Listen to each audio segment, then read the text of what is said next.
Welcome everybody to the live stream. We are back again today. It is a Wednesday. It's already the middle of January. That is just unbelievable how quick 2026 has been kicking off here. But we're back playing some more Satisfactory 1.1, and we're continuing on our journey for gathering up all of the copper in-game. Sam, welcome to the stream. Hello, my friend. And stay a while and listen. Yeah, we got about 12,000 more copper that we've got to gather up before we can start building our copper to bauxite conversion factory. And yeah, things are plugging along. Let's get some background music happening here. And let's head over to the gameplay window. And yeah, so this is where we left off. As we look at our little mini map here and we highlight the copper, anything that is black framed right now is done. We have already got that, which you can see at least 2/3 of the map is completely taken care of. Now we are going to be heading to the south end of the map. We're going to bring everything that's down in this south section of the map here that I'm kind of highlighting right now. We're going to bring that all up in one conveyor line, and it's going to be like right around this point. So we're going to move up to, let's see, where would be a good spot to bring that in. I think what we might do is I might bring it up over top of this little mountain here, and we're going to drop down with it. Because I've been struggling with how we're handling the moving these conveyors and stuff around. Let's turn Zoop on here for us. Nope, not blueprint mode. Zoop. And seeing how we're gonna like run through the middle of this mountain, I think we'll just bring it over and drop it down. That should be pretty close to about the destination that we've got to come to with this. So I'm just gonna have a look here how far we are next to this line of 300 items per minute of SAM ore. Yeah, I think if we do it like right in line here, I think that's about as good a spot as any to bring up that major line. And I think what it's going to be, you know what? No, I am going to bring it back because I've got to,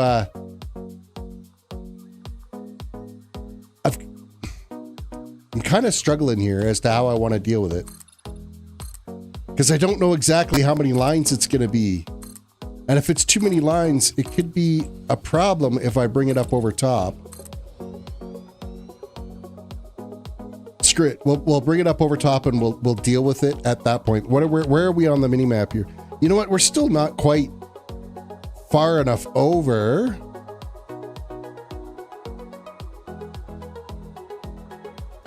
You know what? Maybe we are better off to come in this way. Bypass that little mountain altogether.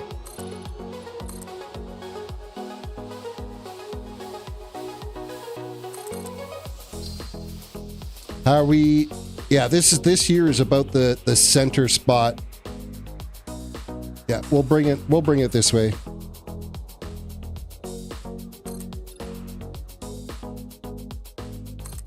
And I'm going to avoid, you know, having to deal with the SAM and Caterium and bauxite that's coming in off of that one conveyor. And I think we're going to end up rising up over top of this other conveyor line that's over here. Hope you guys had a fantastic Wednesday today. It is the middle of the week now. We are cruising now towards the weekend.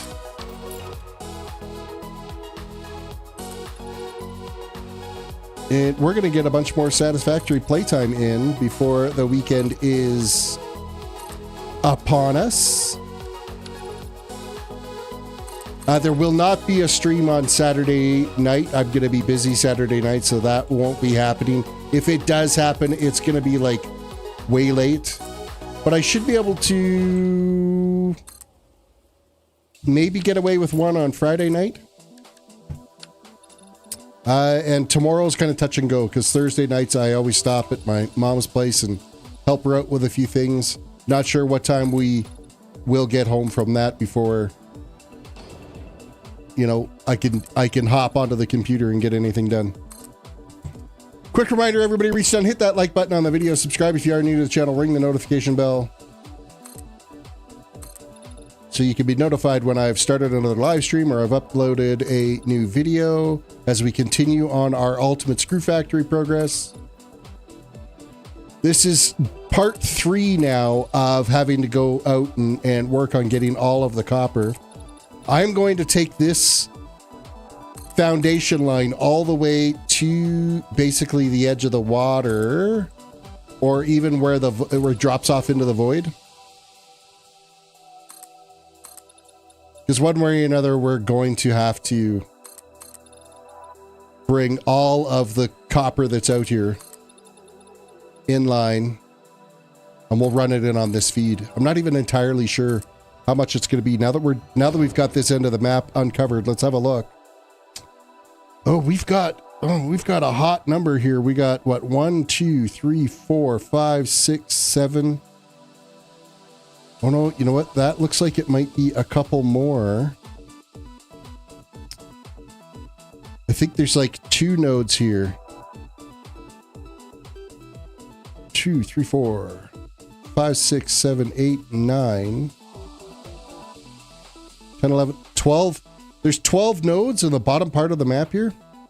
Because we're kind of starting like right here. Everything that's going to be down in this section is going to come in on this conveyor. There's going to be a small chunk up here that's going to go in on its own.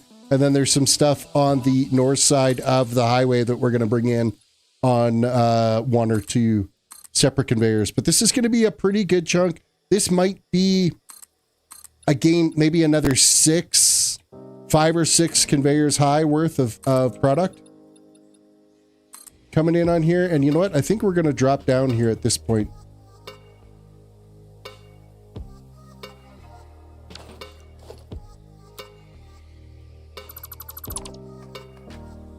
Now that we've cleared all the trees and mountains and everything that are around here, we'll bring this back down to a little bit more of a reasonable height to work with.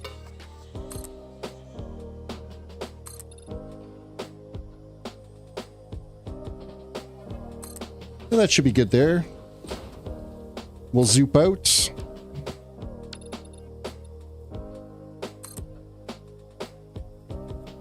Man, I wish they would just build just a tiny bit faster. I'd be all right with that.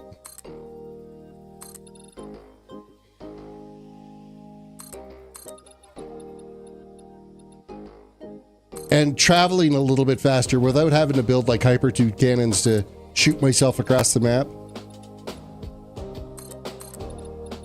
If we're in like I'm using just like flight mode. I think if you're in flight mode, you should be able to like augment and ramp up your speed. Either use the scroll wheel or something to increase your speed. Oh, we're already yawning. That's not a good sign. We do have the Tim Hortons keeping us floating tonight.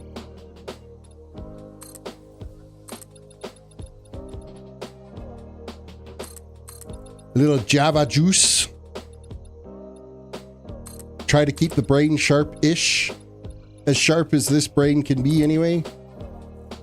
Okay, let's do a quick scan out here and see kind of where our copper nodes are. I think there's actually like some like right out near the edge there.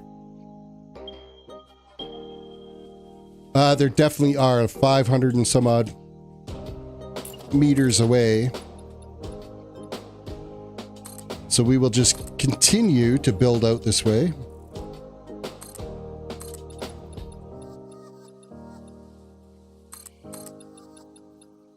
Looks like there's a cluster of 3 of them right here. There's also a big cluster of iron nodes right around here, but they're not like fantastic ones. It's a lot of impure nodes.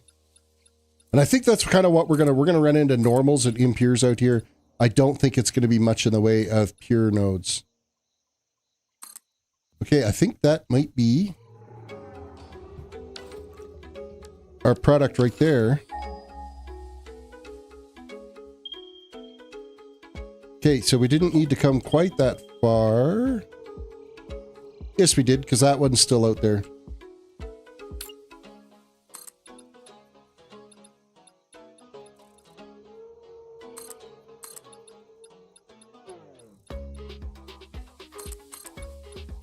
This is a pretty long conveyor run here. It's almost as long to go from south to north on this map as it is to go east and west. Like, it is a good size map.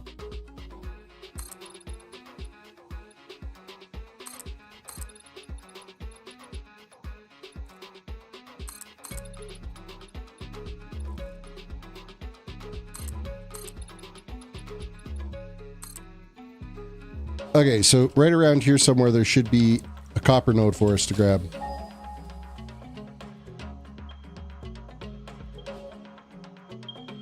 It is 200 meters. Did I come too far over with it?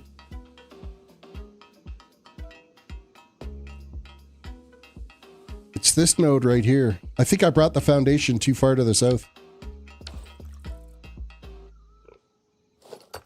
This looks to be a normal node here, so it's going to be 600 items to start off with.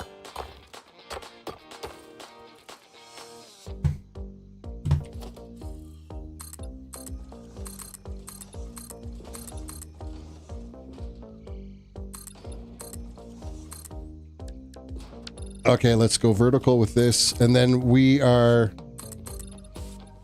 going to delete that foundation that we started off with there because it is the wrong height we were after.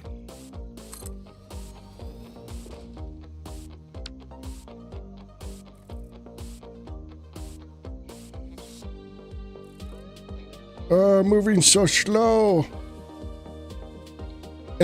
With these long runs that we've got to do, it just takes that much longer to be able to get everything done. And we're like, it's that last third. We're like, we're almost there of getting all the products together. We're going to be dealing with ridiculously high conveyors and long product runs. And I'm being optimistic, though, that we're going to get this done in a timely manner. That is not the right one.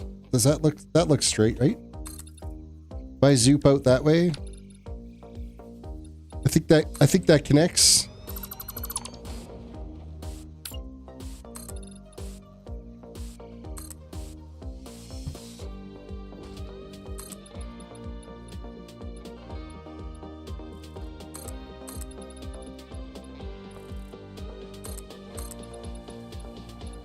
That it does, and we're going to delete that out of there.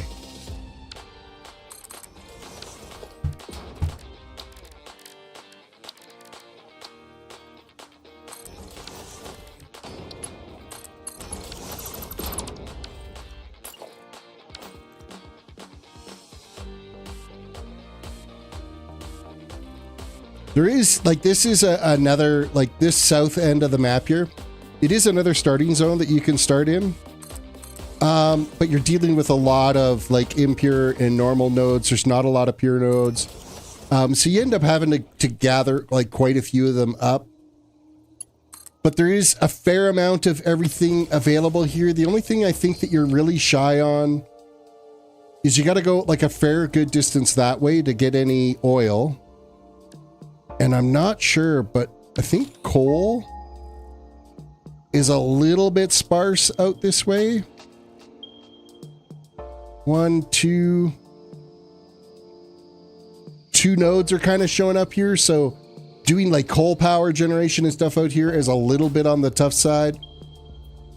Yeah, like that's 1,700 meters, like that's 1.7 kilometers away for more coal that's way over there.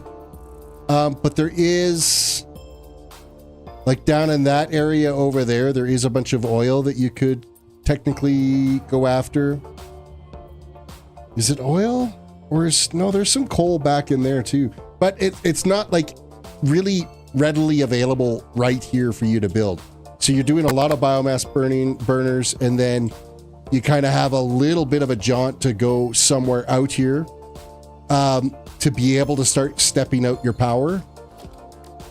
But it's a relatively easy zone to get around in, and there is a lot of, like, you know, lower grade nodes out there that you can at least get things building right away for you. It's just logistically power becomes an issue. And yeah, you don't want to have to screw around with not having power especially in the early game, like you end up having to upgrade power stations quite quickly. Once you hit that critical mass and you unlock coal power, you desperately want coal power. We gotta crank that up and get this up to 600 items per.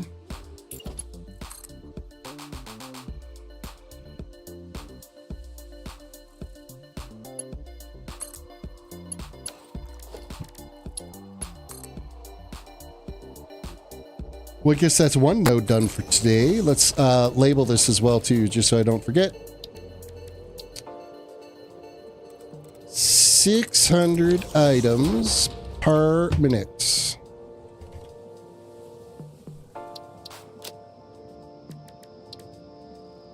Let signs be your friend to help you keep track of your products.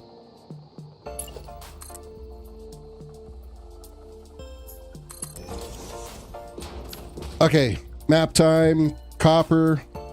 That one's taken care of. There is another one that's relatively close here. Let's do another scan for copper. It's like right around, right here.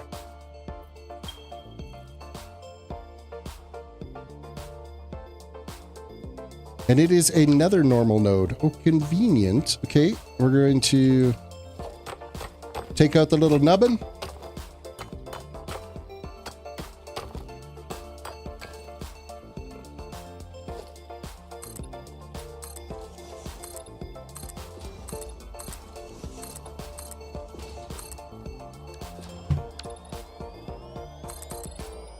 I think what I might do is we will just bring this line over to this conveyor and we're going to tie it in and do a merger over here. So I can probably gun this section of conveyor.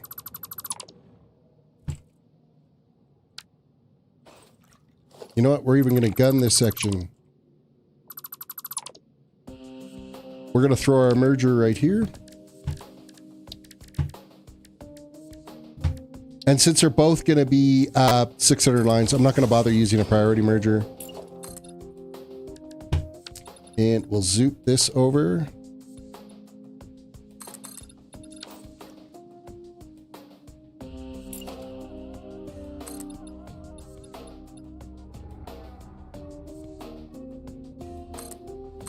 I believe that's the straightaway.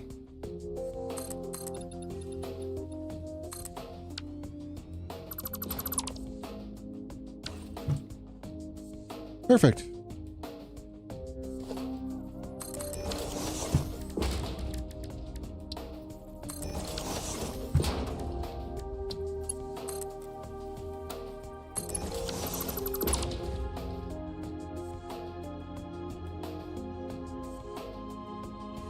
Do I have a Mark III miner nice close by here I can click on? I'm going to click on this one just because it's going to be already overclocked. See? 600 items. Let's throw that in. Let's throw in a floor hole here somewhere.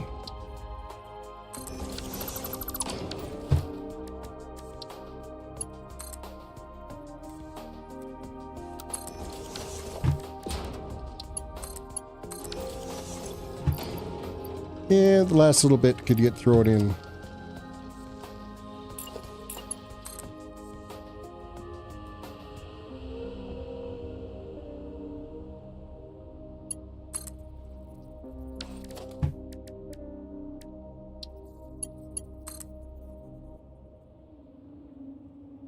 Well, so far, this is actually moving along pretty quick here, getting these products in. Laying the foundation is the hardest part, and seeing how we're all going to work all of these nodes onto the one conveyor line, it's less foundation work that we got to do.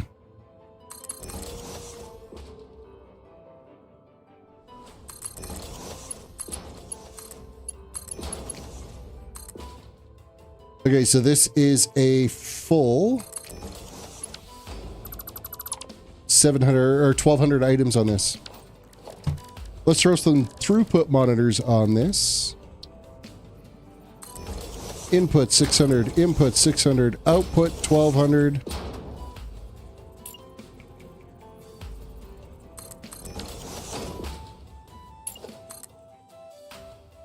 And this is now a full line. Okay, let's look at the map. Copper. Those two are done. We do have one more line over on this side. I think I can safely run this one all the way up here, though. We're not going to be adding to this. If we do, it'll be a conveyor on top of it anyway.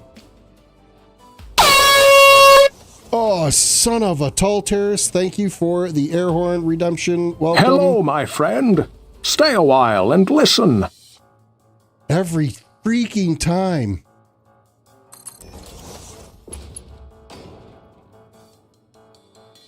Every time. Okay, map-wise, we're going to zoom in a little bit here because I know we've got some clusters of ore. There are 2 nodes over here that we're going to be grabbing. And that's those 2 right there. So we can bring this one up a bit. Not using a blueprint for a single line conveyor feed. It's just not worth the effort. Okay, what do we got for these 2 nodes? Every time I hear this sound clip, it makes me want to play Diablo 2 again. I know, right? Hello, my friend.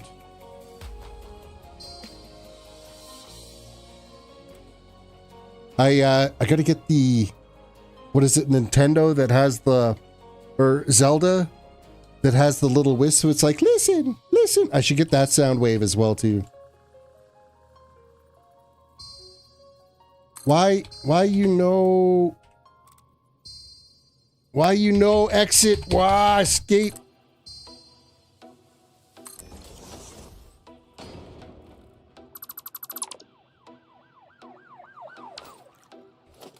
Every once in a while, the controls just mess up. Navi. Yeah, Navi is who I gotta get. However, I would probably end up getting copyrighted by freaking Nintendo if I did do that. Because they're the type of company that if you were to use that little sound. Okay, these are both impure nodes, which is kind of lame.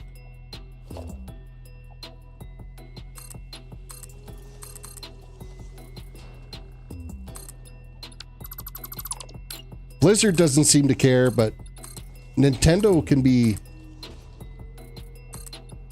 a little obnoxious when it comes to allowing people to play their games on like streams and use their sounds. And look at what they're going through right now with like Power World and Pokemon, right?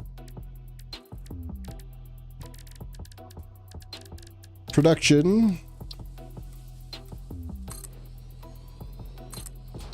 I think I'm going to combine these down here before I even bother running that up. So I think we're going to run this vertical here. But we're going to combine these.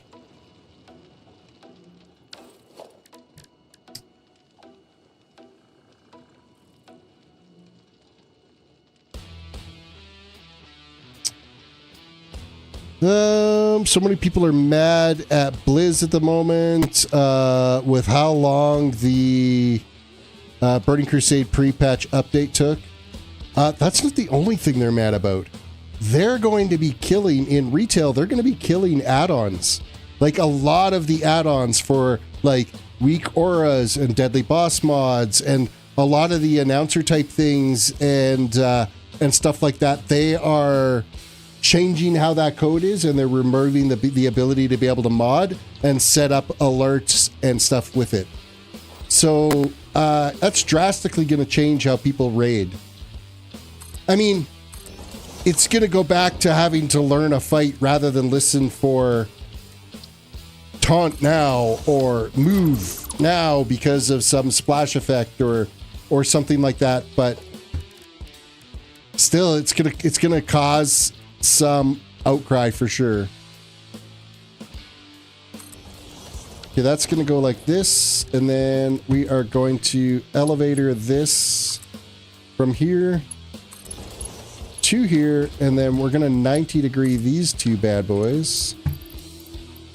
Once I get this all overclocked, get this one overclocked, double check that it kept the setting. Yes, it did. And then you're going to belt in. You're going to belt in, and we're going to throw that in there. Well, that filled up quick.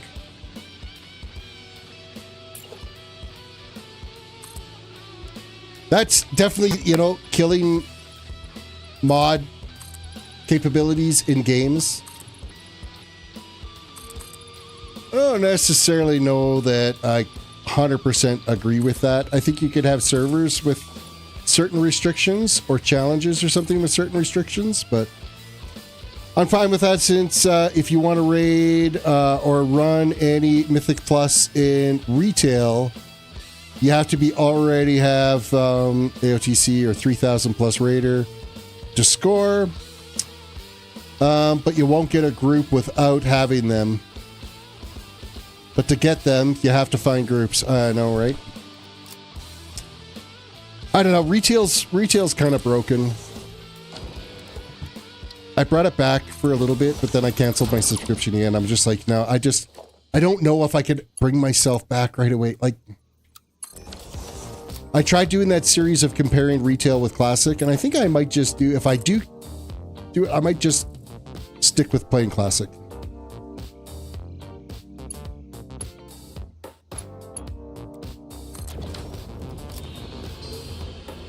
Okay, unload.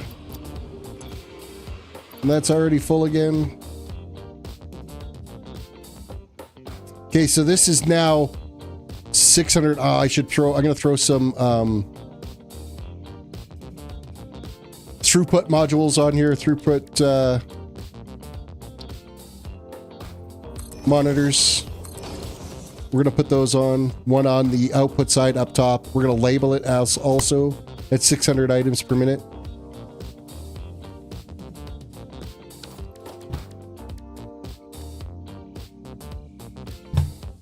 You stop playing retail outright. Normally I would pre-purchase the next expansion, but I'm not. I've even deleted retail. That's because it takes like 1 billion gigs of storage on your hard drive.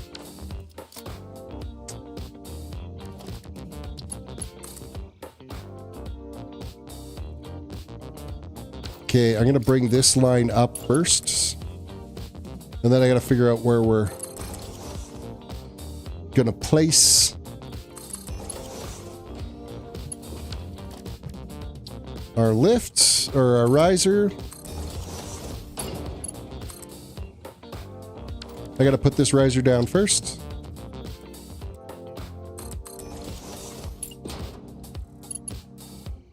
A lot more work for this 600. Wow, that like totally fell out of my face.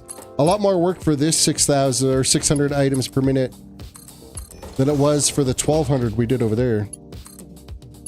This just took a little bit more pre-planning and thought to it.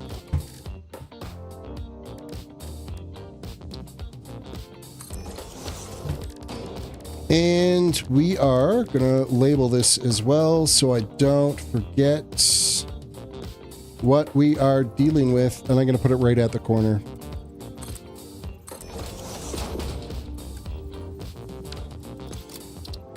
$600 items per minute of copper.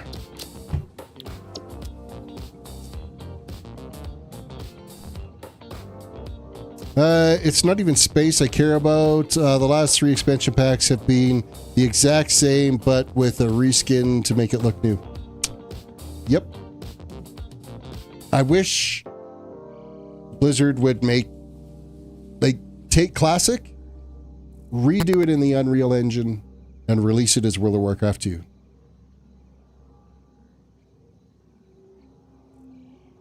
It couldn't even stay as a third-person game. I'd be totally fine with that.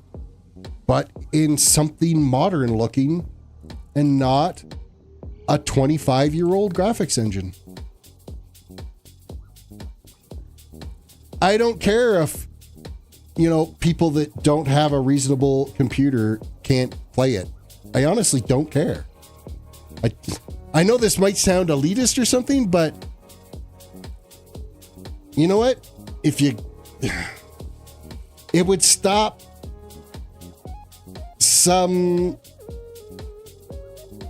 it would set up a different level of players that are playing it. If you've saved up and you've invested the time and the effort and built yourself some type of a computer that can run a reasonable 3D graphics engine, and not be able to just run it on some potato that you've picked up in a dumpster, it kind of splits up the playing field a little bit. When I first started playing World of Warcraft, you needed a little bit better of a computer system to be able to play it. So it was generally folks that were working, making some money, had to go and buy some upgrades for their computer to be able to do it. It's not going to be a school laptop, but nowadays a school laptop, you'll be able to play you can play World of Warcraft on it. You can have a $600 laptop and play World of Warcraft. That makes it almost too accessible to absolutely everyone to play. Battlefield or Call of Duty or whatever, or GTA 6 when it comes out, it's not going to be accessible to everybody because it's going to be a $90 or $100 game when it releases, and B, look at Cyberpunk 2077, right? You needed a monster to run that well enough. So it didn't make it necessarily accessible to absolutely everyone. It was more the general gaming community that were playing it. Accessible games can be available on mobile devices. Build it for that. But PC gaming was supposed to be a tier. It was supposed to be it was a different entry level than what it was for just regular console or anything like that. It was the next step up. I don't know. 140-ish is what the base price for GTA 6 is going to be. $140. Yeah.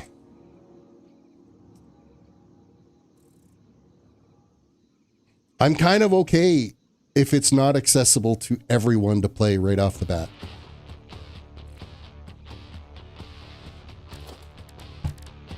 Is it elitist of me to say something like that? Am I on the wrong side of the gaming industry or the wrong side of the player base saying something like that it needs to have a tier of accessibility?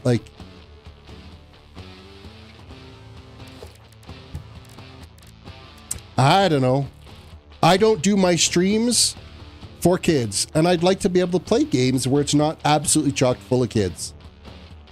Maybe that's because I'm almost 50 years old. And all the kids end up being better at playing the games nowadays because my reflexes aren't what they used to be. I don't know. Maybe it's an elitist attitude and I'm on the wrong side of it and I'm wrong.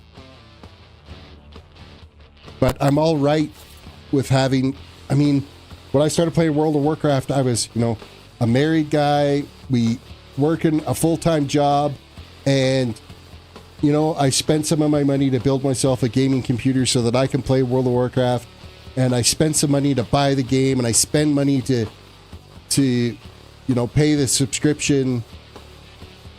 It wasn't just your bottom shelf game to play. But now it is because it's a 24-year-old. Literally, I could go out and set up a $600 laptop. And what's this? Okay, $350 laptop in the States, $600 Canadian. And you can play World of Warcraft on it on low settings. It makes it really accessible to absolutely everyone to play it. Which is great for Blizzard because they get to sell more copies of it, but it's lousy for the environment and the playability and the community-wise.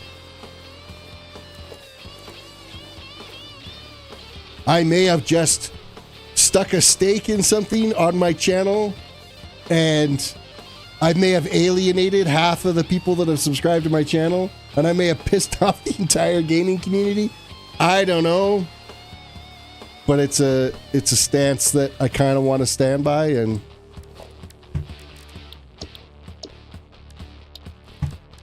I'm kind of okay with taking that stance. And if that was not what I wanted to scan for, this is... Which is, you know what? It's kind of why I play games like this. This game, I mean, you've got to think about logistics. You got to think about how you're going to balance products, how you can make things the most efficient, how you're going to organize your factories, calculating how many of a particular product you're going to need to be able to produce X amount. Like, I've spent time on spreadsheets for this game to be able to figure out what my next playthrough is going to be.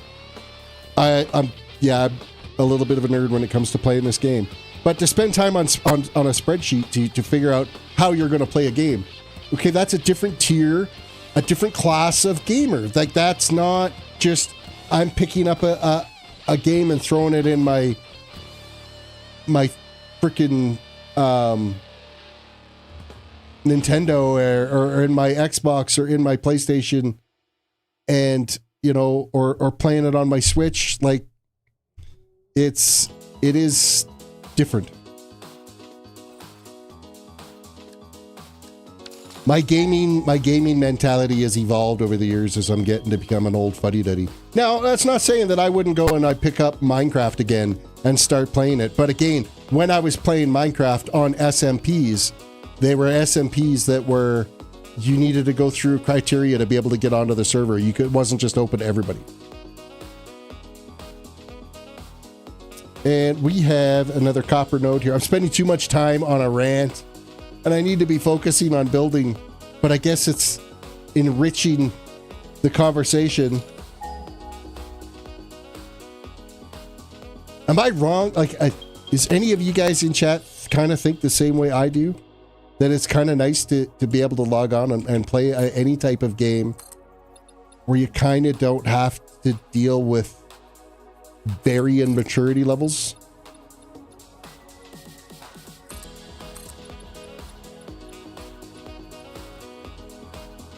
Varying drama levels. So many of these games have so much drama now that it's unbearable at times. Oh, yawning again.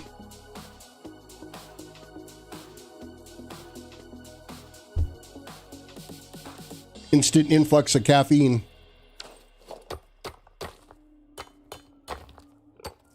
Tall says, I don't think you're wrong, since we had to work hard to build our PCs to the point that we can play some of these games. Yeah, exactly. Where, I mean, you got to admit, nowadays, you can pretty much play World of Warcraft on a potato. And so, it lowers the barrier of entry. Dude, you've got to get nuked. You're like standing in the way of me building.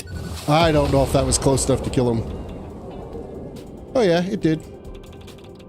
Zoink.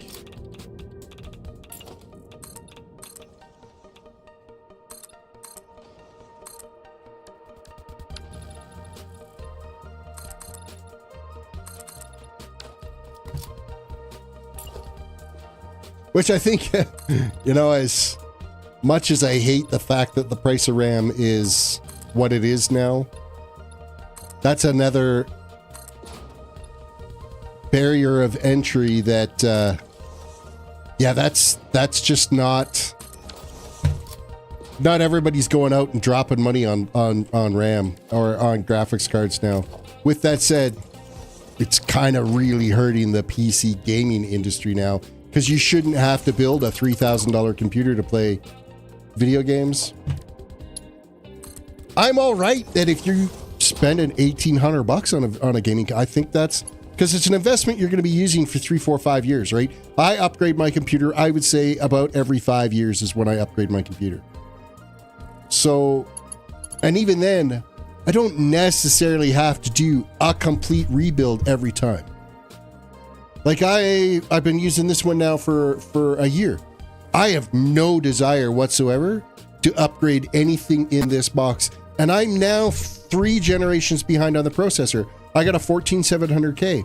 Well, they've come out with the Core Ultra 100, 200, and now they just announced the 300 series of the Core Ultra processors at CES this year with some pretty amazing specs on them. I'd like to see what it actually looks like in the real life against AMD stuff. But either still, you know what? This PC is still going to be solid for me.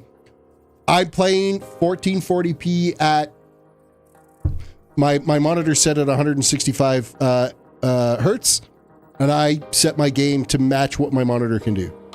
And I don't have any like hiccups or anything. Now, this game that I'm playing right now, I can bring my computer to its knees, but I'm also building some absolutely ridiculously large factories, so I know I was planning to upgrade my board and RAM since you're still running DDR4, but then you told me that the RAM spike. Yeah, you know what? Even DDR4 prices are climbing up because people were doing the same thing. They're like, you know what? I want to build a big gaming PC this year, but because of that DDR5 price, I'm going to build the next tier down. So you're seeing like a lot of AMD 7800 series builds that are getting done. And then they're throwing like into a DDR4 board. Well, now the DDR4 board prices are going up because they're running out of DDR4. I was just looking for some RAM to be able to throw in some freaking laptops that are some DDR4 SODIMMs for work today. And a 16 gig stick of DDR4 SODIMM was like $170 Canadian for 16 gigs. Like, that's ridiculous.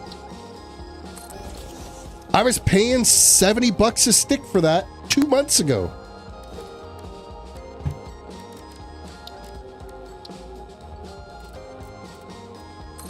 All because of damn AI, and the AI crap that's being done is just useless, spammy crap on social media of crappy, poor made videos that, oh man, it just kills me that I'm seeing these videos. I'll doom scroll TikTok or doom scroll YouTube Shorts or Instagram Reels, and half the videos that are on there are just crap AIs generated that I know that these massive server farms have invested billions of dollars into, in some cases trillions of dollars into, to drive up the price of RAM for this crap that's in my freaking feed. I just... now I'm angry. I'm freaking angry now. How'd that happen? Computer prices, like I have a fixed budget for that I get, so Talter says, Jesus, my 32 gigs of DDR4 3000 was like $100 to $110 when I had it to rebuild my PC. Yeah, go look that up now. And it would be 3200. You have DDR4 3200 in your system. Might even be 3600. But I'm pretty sure it's 3200 because 3000, you wouldn't have had DDR3. Like 3000 is pretty craptastic RAM. I wouldn't have let you build something less than 3200. But either way, 32 gigs. Yeah, that's probably $320 to buy it right now. It's ridiculous. My RAM in my computer system right now, I got 2 sticks of DDR5 6000 CL30, G-Skill, Trident, RGB, I think it's like Z5 or something like that. It's a 64 gig, 2 sticks of 32 gig is what's in my gaming system right now. When I bought it, it was like $190 for the pair. It is now almost $1,600 for that on Amazon for the same freaking RAM. It's bonkers. Absolute bonkers.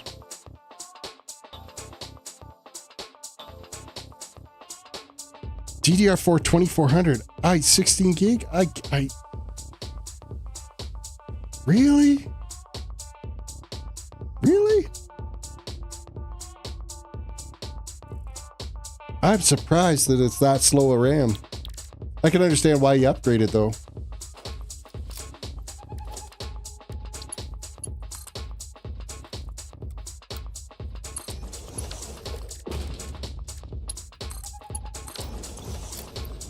Doink. This is 600 items per minute, and then I think this can combine with the other 600 items per minute from that line over there. We're going to end up with 2 full lines here. It is 3,200 in this PC. I kind of thought it was. And I think the RAM in Frogs is faster than the 3,200. I want to say when I built that box, I might even still have the RAM kicking around here. Hold on.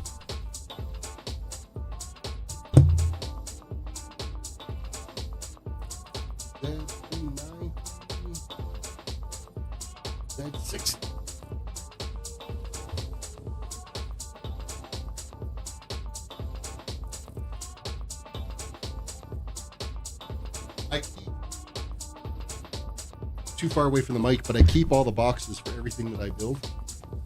So I've got motherboard boxes kicking around here, but I don't see the RAM box in this one, because that would be the Z390 Oros board that's in Frog's PC.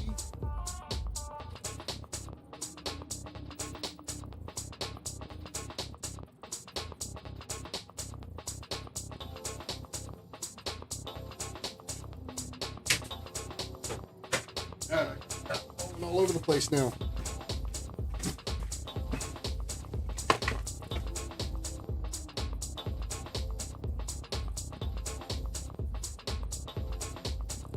$3,600 is what's in that one. Because here's the box for it. DDR4, 16 gigs of his 2 8 gig sticks, the $3,600 in that one. I keep the boxes for everything. It's a disease. An absolute disease.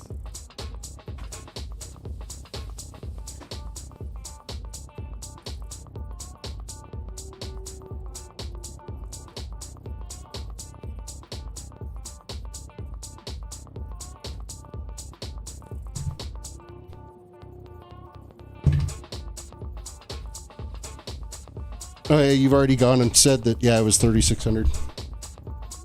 But it was only his two 8 gig sticks. Oh, it might have been. Wait, no, it might have been 4 8 gig sticks in that one. Because DDR4 let you run dual channel easily with 4 sticks without running into bandwidth issues, where DDR5, it is 4 sticks. So, yeah, so it's 32 gigs in that system. Now that I remember.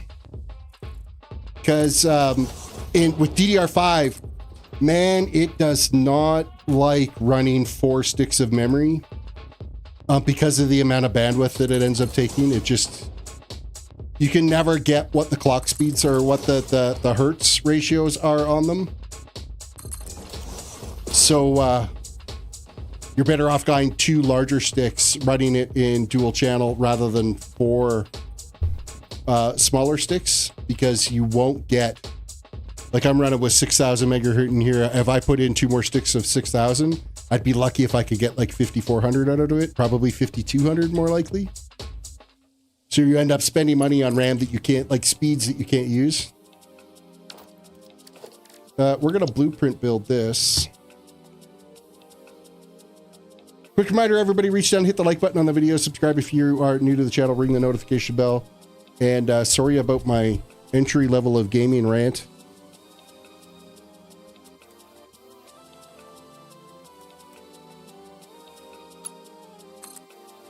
I believe there needs to be that higher point of entry in PC gaming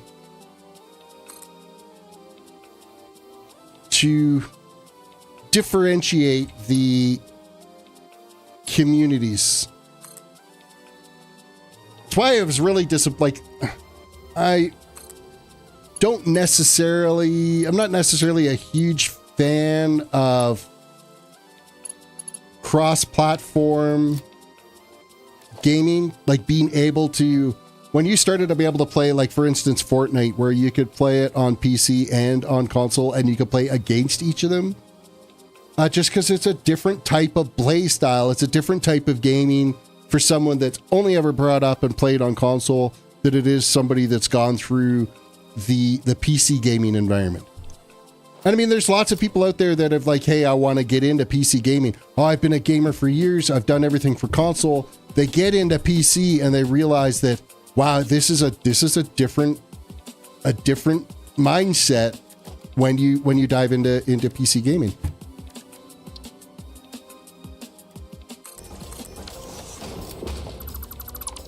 Okay, so we've got we're going to run this line all the way up. We're going to do a little bit of manual conveyor building instead of doing the whole blueprint thing. Man, I wasted like a half hour on 2 rants. The price of RAM and the gate of entry for PC gaming. One of the things I've noticed with having the i7 4700K in this PC is now most of the games I play, it throws a warning saying that I would update my BIOS. You should be updating your BIOS all the time anyway, because there's some stability issues with the 1400 series that you should upgrade the BIOS. BIOS upgrades, very important for the life of your processor. When the 14700K first came out, now I did do BIOS updates on that system for you when we built it.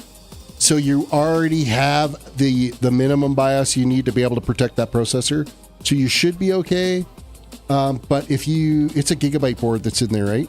If you just load up like the Gigabyte utility that's on your computer and let it do the BIOS update, make sure everything's closed and saved, and make sure you've got good power and it's not storming outside or we're not in the middle of some snowstorm or something, because you don't want that to go. So you need to talk me through it since I've not done it before. Yeah, that's no worries. One day you could always just run your computer over here and I could do it for you. Make sure it's up to date. But I mean, you already have the bare minimum BIOS you need, because when we first installed that processor, I did the BIOS upgrade on your computer before you even started gaming on that processor.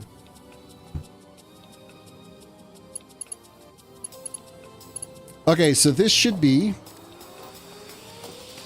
let's throw some throughput monitors on this. This is 600 items in, 600 items in, and 1200 items out. We now have 2 full lines, and we got to look at the map because through the whole rant, I wasn't paying attention to what we were doing. We're going to zoom out just a bit because I want to see kind of what these nodes are. Copper. Okay, so 1, 2, 3, 4, 5 nodes we've already done. There's a 3-group cluster up near that void hole that we're going to go after. And then, well, we're going to do that solo one there. Okay, we got a little bit of building to do. Let's figure out where the next one is. So I open up the app, and it is simple as clicking the install button. I have F20, and the new update is F22. Yep, pretty much. That's it. But it'll want you to reboot. It'll want to reboot the computer system to finish the update. So you'll see it reboot, and then you'll see some like Gigabyte screen load, and then it'll load the BIOS, and then reboot the system again, and then you'll be back. It is pretty simple to do.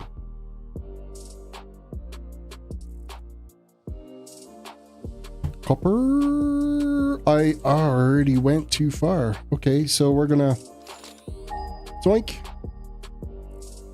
somewhere right around here.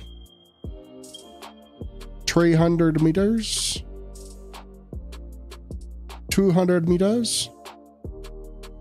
100 meters. right here.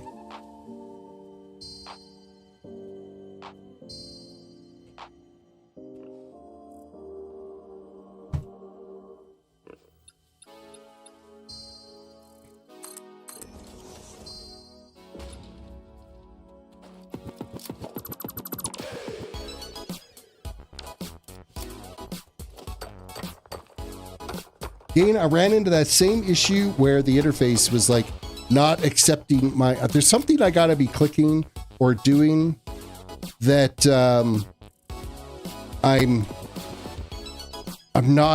I'm disengaging something and not able to use escape to get out of certain things that I want to do, or use like the E key to interact with something. I'm doing some weird sketch things somewhere on my keyboard as I'm mashing keys here as I'm playing.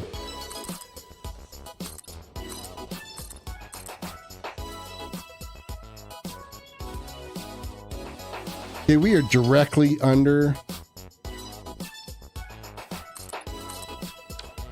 another freaking conveyor line here.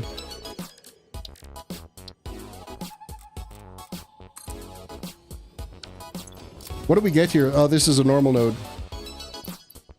Doop, doop, doop, doop.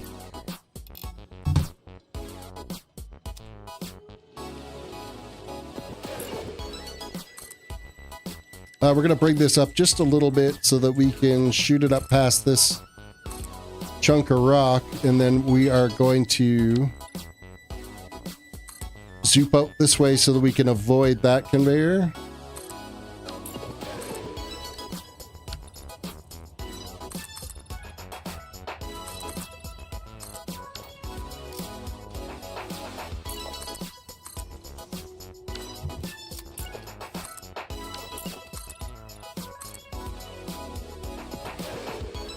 Okay, I believe I'm already too tall for it, but at least it'll help me line it up so I get the straight on attack to it.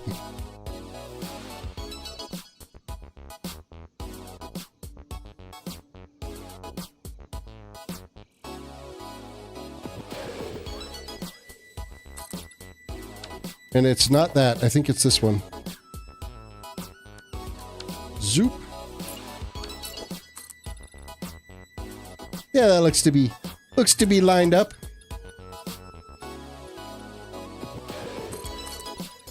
Yeah, I want to think if you had the bias of it was like on that particular board, I think it was if it was like less than F18, then you risk the chance that you could brick your processor. And also that processor issue is less likely in the i7 series as it is in the i9. And basically what happens is it's like starts to overamp itself, overvolt itself, and it kind of gets into a power runaway, and which ends up cooking out the processor and degrading its life. But it was more of a problem in i9, and if you were overclocking, which you're not running either, so...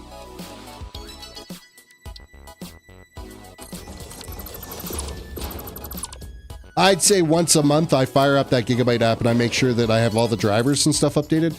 It's just, it always tries to turn on the, install the crap ass software that comes with the driver utility as well too, like Norton 360 and all this other garbage. I always make sure that the software things are turned off and not updated, and I just update the things that are labeled as driver.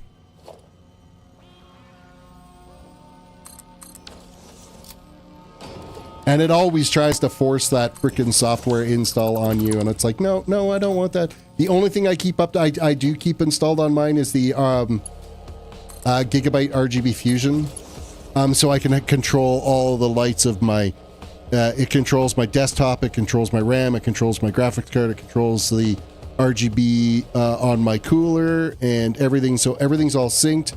And it also coordinates with the, Razer Chroma Key software so that I can synchronize and have all of the colors on my PC set to the same color and do the same thing. So I'm running purple themed on everything right now, and all of it is controlled through the RGB Fusion. I think it's like RGB Fusion 2 for ARGB control.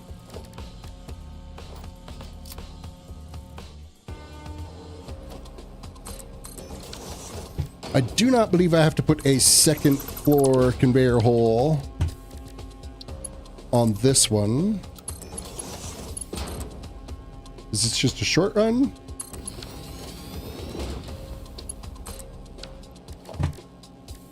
I do need to make sure I click that conveyor properly.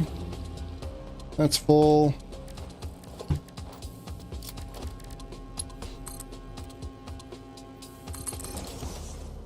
Don't let me forget I gotta label this.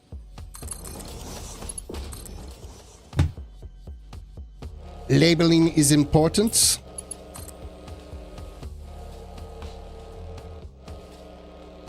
Yeah, I guess it's kind of a hot take.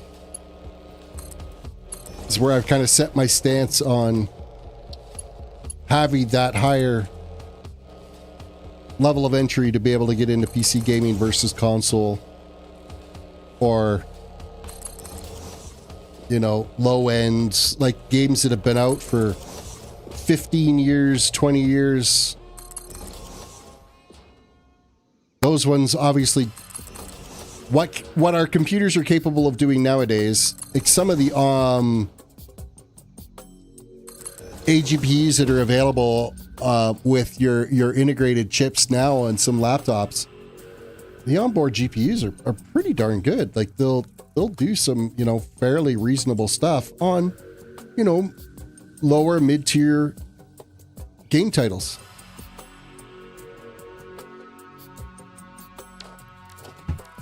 Granted, you're probably not going to get 60 FPS on AAA titles, but you'd definitely be able to play some mid-tier stuff on integrated graphics nowadays. We're still dealing with a too high conveyor here, aren't we?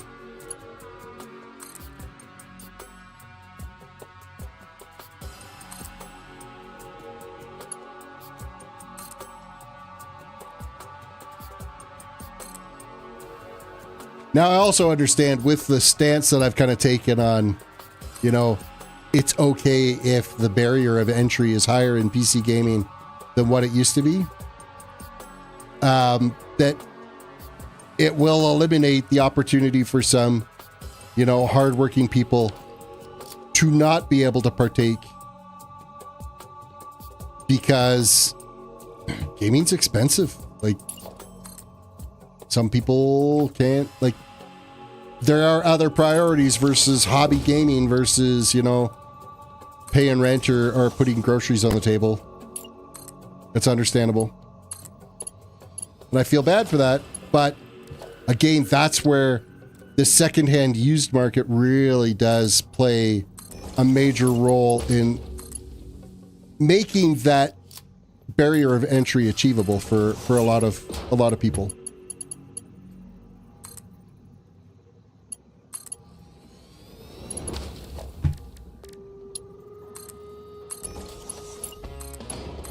Okay, we're going to label this one. This is 600 items per minute on this conveyor.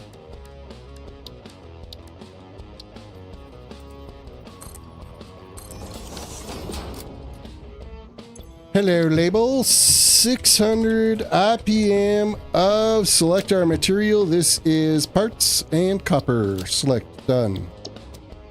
Yeah, we've slowed down our progress here. We've got to kick it into high gear. If I'm going to get all the copper done tonight in the next just shy of 2 hours, that's not going to happen. Okay, so the next cluster we're going to do is... There's a single one way over here and this one. I mean, this PC took me 4 years, if 1 to 2 parts at a time to get to where it is now. You know what? And that's, a lot of people have to go that route. I mean, when I built this box that I've got right now, it was because I got a bonus at the time at work. And I'm like, hey, you know what? I'm going to take a chunk of that bonus and get the parts that I want for this. And even still... Was it? Oh, this was a complete rebuild, didn't it? Because I had learned so much more about how I wanted my gaming PC built and the components that I was using and how I was going to get it configured that I did a complete rebuild of this one.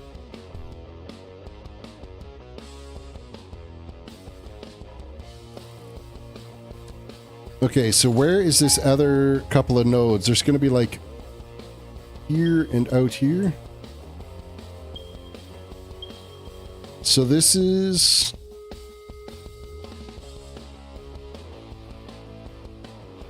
right below us. Okay, we got some tree trimming to do.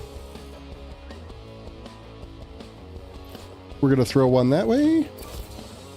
We're going to throw one that way. We're going to throw one that way. And we're going to throw one that way. And we're going to move just a little bit out of the way. Flashbang everybody that's laying in the dark watching this. Their eyes are now bleeding. I don't want to cover up that iron node. Oh, and I even took out some wildlife. That's a shame.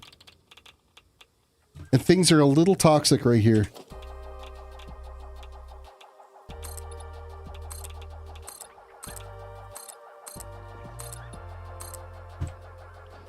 Let's see what Froggy has. You choose the parts for in our drive from the hospital to Memory Express.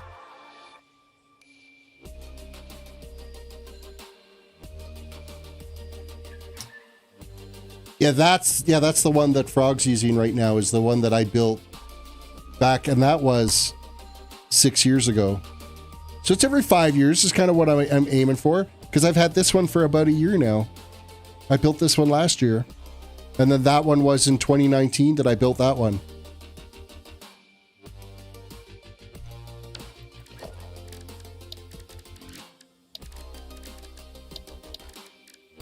So I still got at least 4 years before I think about changing anything on this box.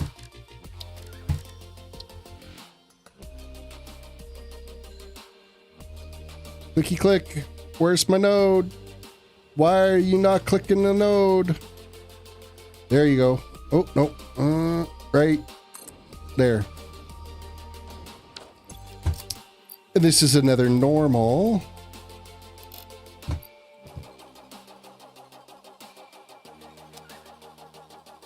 Okay, but I know there's another one. I'm going to bring this one up.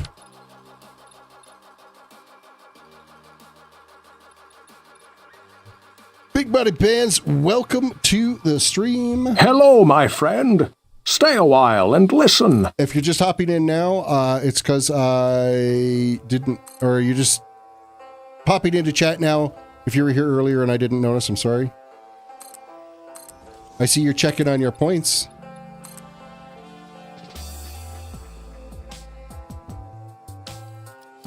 You must have just joined chat, because I'm pretty sure you had that the last time you were in chat. You were around that 15 points mark.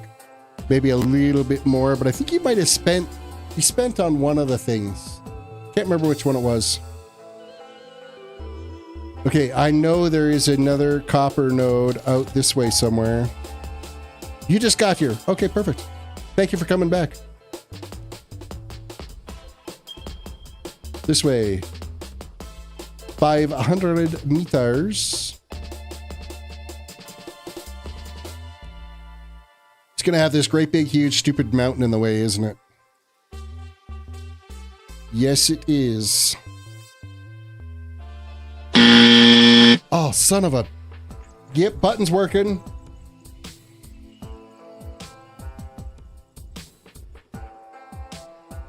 I don't think I'm going to worry about clear cutting this, because kind of not really much in the way here to clear out.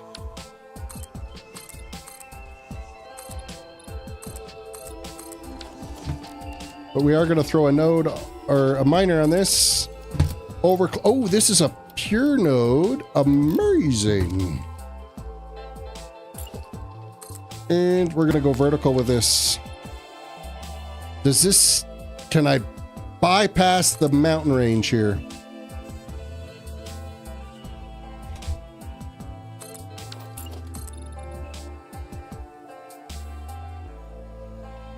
I think I can. But gauging the height of where we got to go with this.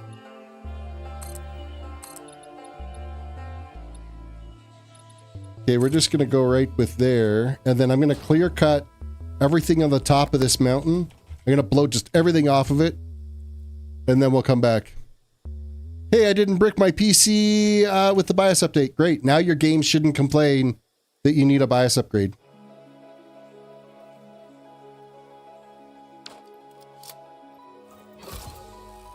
Okay, I want no trees up here. No trees. No trees. It helps that the weather's decent right now. You don't want to do BIOS upgrades without a battery backup on your computer system in the middle of thunderstorm season around here. That's not good for your PC. And is everybody, you know, in a dark room right now? Are you all like chill, watching on your phone? Flashbang!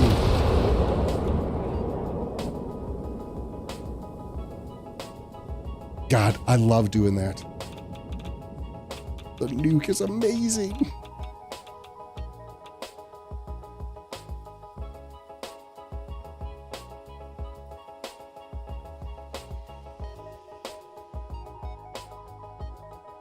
Okay, trying to line this up with that little tower.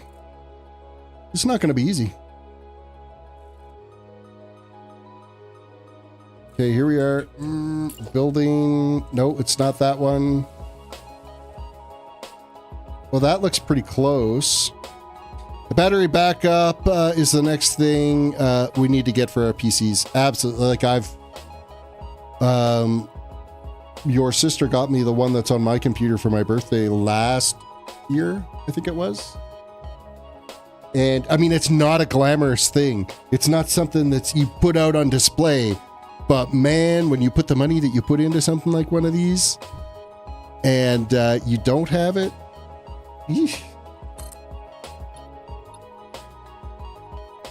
Okay, I'm just going to zoop this out. That is not lined up. I want to say it's probably closer to this one. That looks pretty close. That looks close. It probably still isn't, but it's close enough.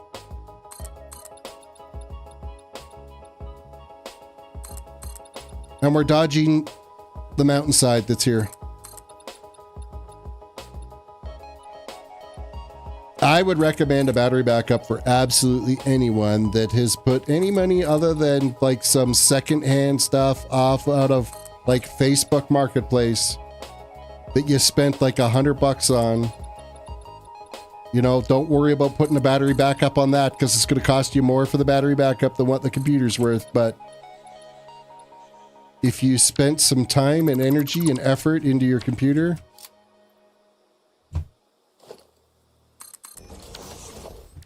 or on the flip side, if you've got important information, even if it's a $100 computer system, but you've got some important data that's on there, and yes, you should be running backups. I would never tell anybody to never run a backup, but you know, if it's that important to you, you better have a battery backup on it and make sure that it doesn't like corrupt the files from a sudden power failure.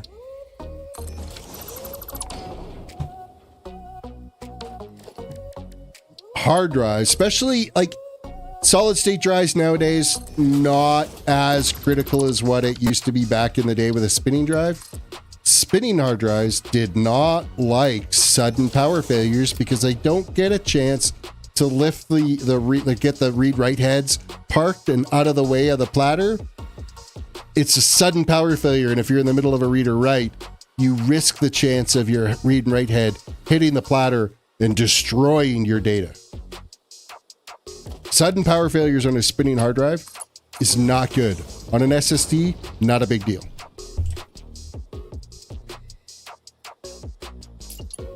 It's still not good, and it's still some work to get things fixed. You still could corrupt the file that you're writing at the time of a sudden power failure, but you're not going to risk physical damage to the data or the platter or anything like that, like you would on a spinning drive from a sudden power failure. Spinning drives go through when you go through a Windows shutdown. Like, it's even why they recommend with a spinning drive, try to avoid doing the hold the power key and kill the computer system or throw the switch on the back, because when you shut down your computer system using, you know, start, Windows, shut down, whatever. The first thing it does is it saves all your files that it's dealing with. And then it goes into the next phase after it's kind of done with the data and whatnot. And it's kind of closing out of Windows.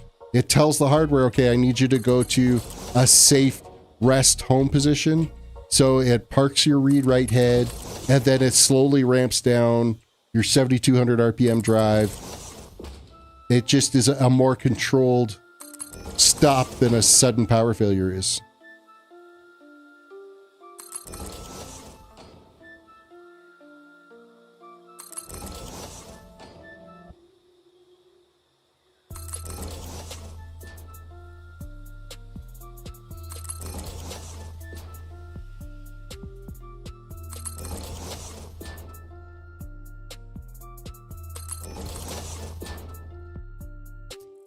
Okay, so I gotta plan this a little bit because we are 600 items there, and then this is 600 items here. I'm just gonna bring this one up to the right height that we're dealing with.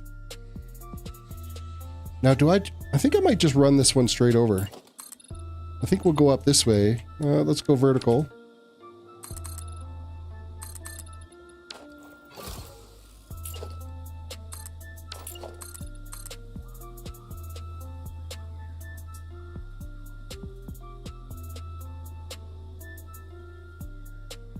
And line this up. When they're nice and close like here, it is super easy to line it up. You can see the build path you need to take.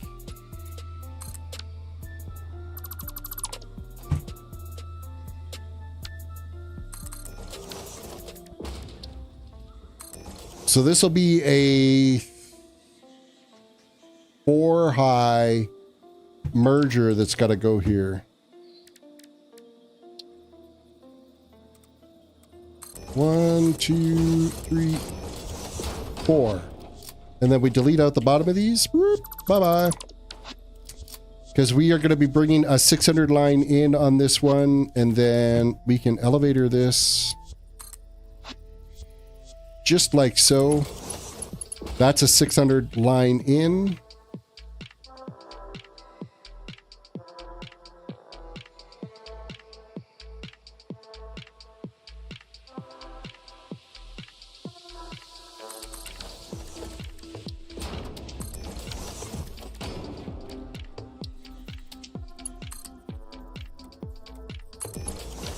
Get our input set up. Did that overclock? Yes, it is overclocked. We're good there.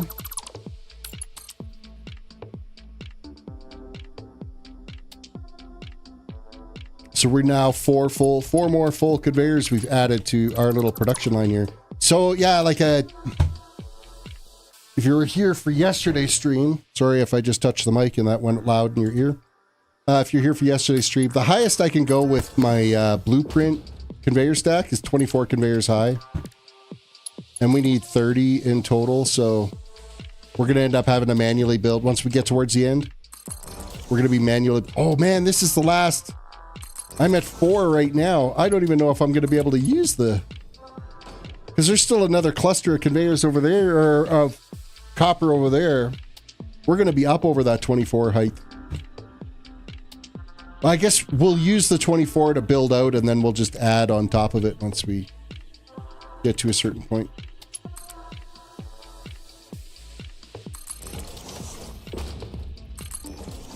Okay, so we need to step up these.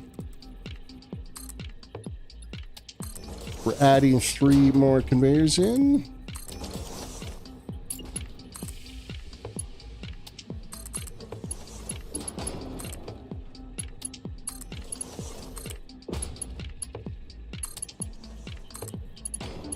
And we rise up.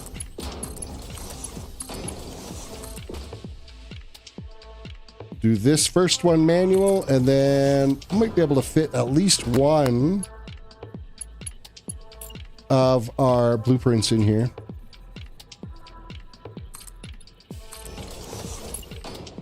Quick reminder, everybody, reach down and hit that like button on the video. Subscribe if you are new to the channel. Ring that notification bell so you can be notified.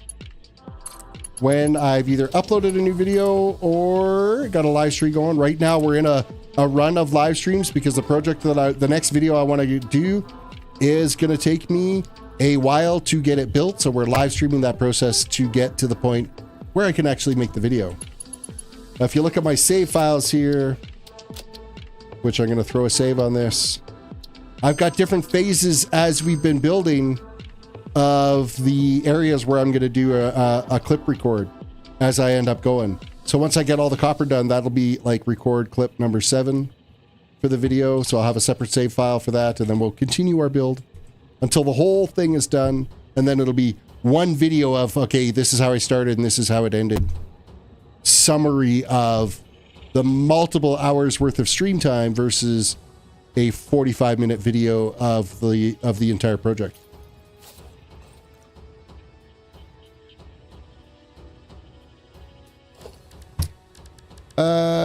Blueprint 4 high conveyor is what I want, which is this one.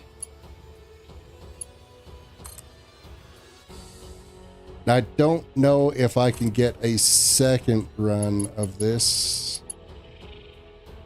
Oh yeah, I can get away with a second one. We can bring it like right up.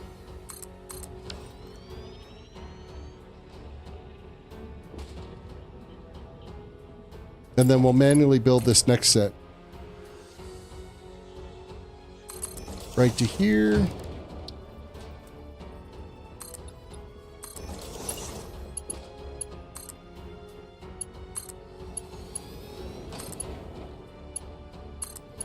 And then I gotta throw some throughput monitors on this.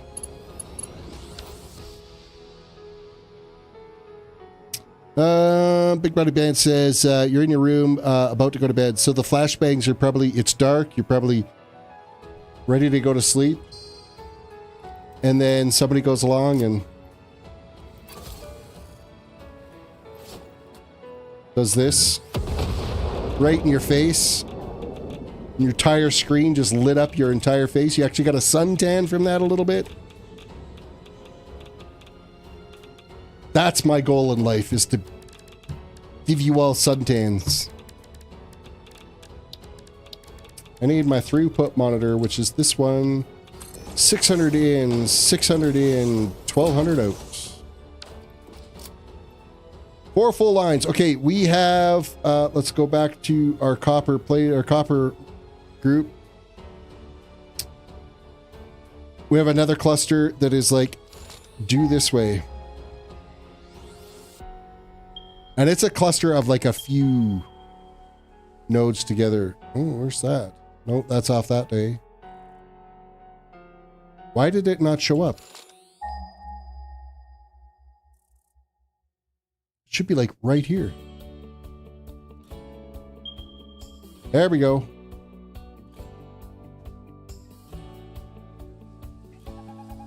And it is 3 nodes, bang, bang, bang, right beside each other. Normal node, normal node, normal node. So 1,800 items right here. Again, this is like near, I think this is near like this one of the start areas. Maybe not. No, I don't think it was. I think this was just another. There's an area like this where it's got iron nodes that are tucked into this that's near where the start area is.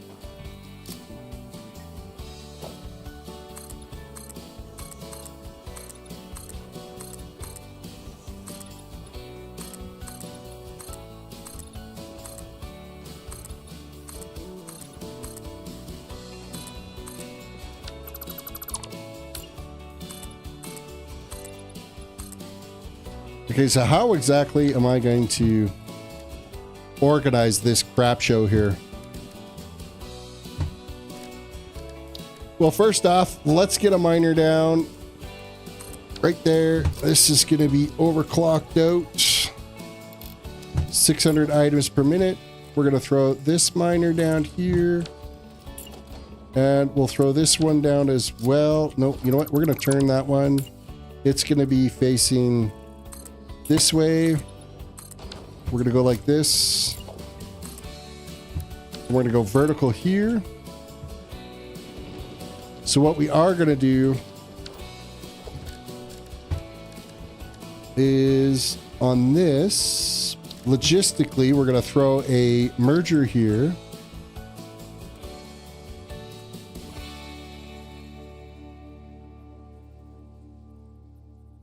I don't know. I can't really like get it to line up very well. I can do it if I build out this way. Let's go. Zoop. But just give us some more room to build with.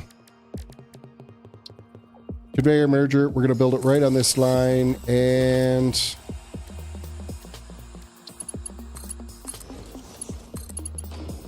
there and there. So that is now 1,200 items per.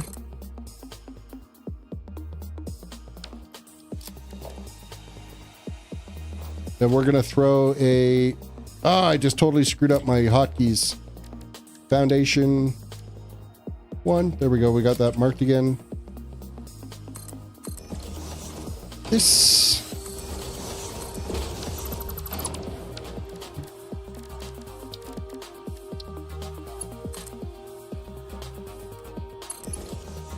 So our 1,200 line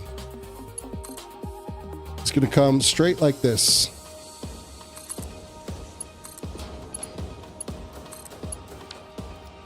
Okay, and then we've got this 600 line that we're dealing with here. Yes, it is 600. Straight up. And now we've got to build this up.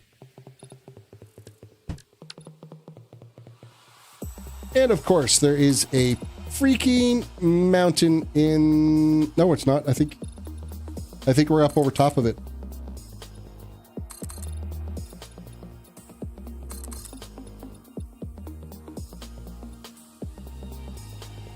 Because I think we're aiming for all the way over to there.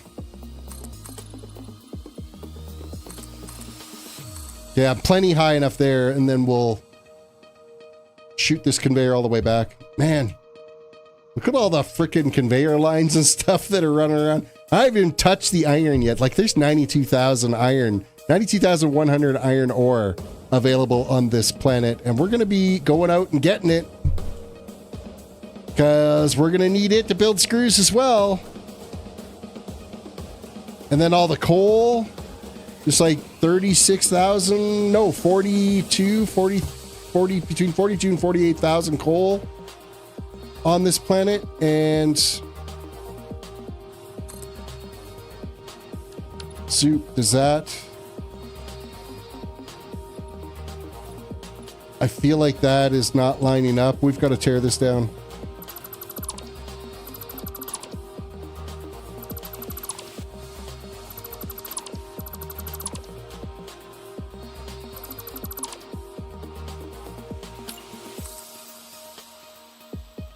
It's not there either.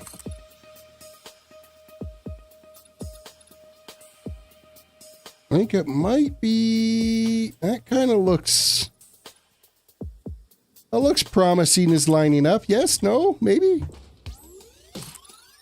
I did have the opportunity, like I've done a lot of like tweaks and changes and kind of upgrades and whatnot to the whole how I deal with my stream.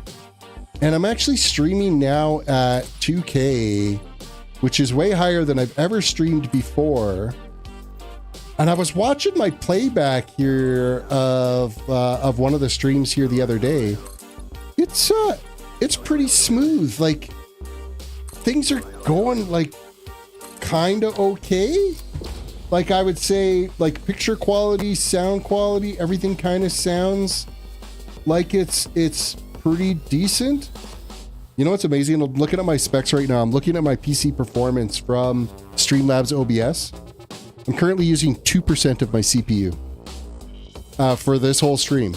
So I've got the stream is running through Streamlabs. I have YouTube open over here. I got the game playing right here. I've got some other software that does that Chronos clock countdown when I first start the stream is running. I've got 2 different chat windows open. I've got the music playing in the background. It's using 2% of my CPU. All right, I'll live with that. 60 frames per second is what I'm recording at a 16,000 bitrate upload. 0 drop frames, 0% drop frames. Yeah, it sounds and looks good to me, but it's also an old monitor. But I mean, you can still tell whether or not the quality, like the stream quality, is coming through solid, and you're not seeing like pixelated issues. I think I may have finally got some settings right when I'm streaming. It only took me like 5 years and a gigabit internet connection and an XLR mic with a mixer board so that I can actually sound human. The Snowball, no, don't get me wrong, the Snowball mic did what it needed to do. It wasn't a bad mic. It did okay. But I was at that point now where it was time to step it up a little bit. So the XLR mic has made a huge difference.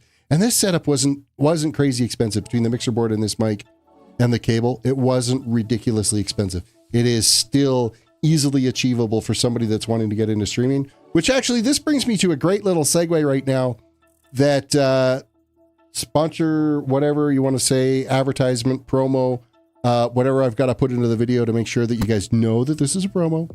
If you look at my Amazon affiliate link, the link's in the description of this video. It's also in my about page. I do have my specs of my gaming PC are on there. You can have a look at like the exact mic I'm using, the mixer board, the cable. It's all there. My keyboard is there, or at least the current generation, because this keyboard I've been using for a number of years now. My left-handed controllers here. The same mouse. I use a Red Dragon cheap ass $25 mouse. It is not a fancy mouse. It works. It does the trick. Yeah, there's some times that I wish I had a little bit smoother pulling. I can tell that it's a $24 or $25 mouse. Don't get me wrong. But it works and it does the trick. USB. I don't do wireless. Everything is wired into place here. I don't think I listed my Stream Deck in there. My monitor's listed on there. Actually, when I bought the monitor that I'm using right now, it was like $200 or $350.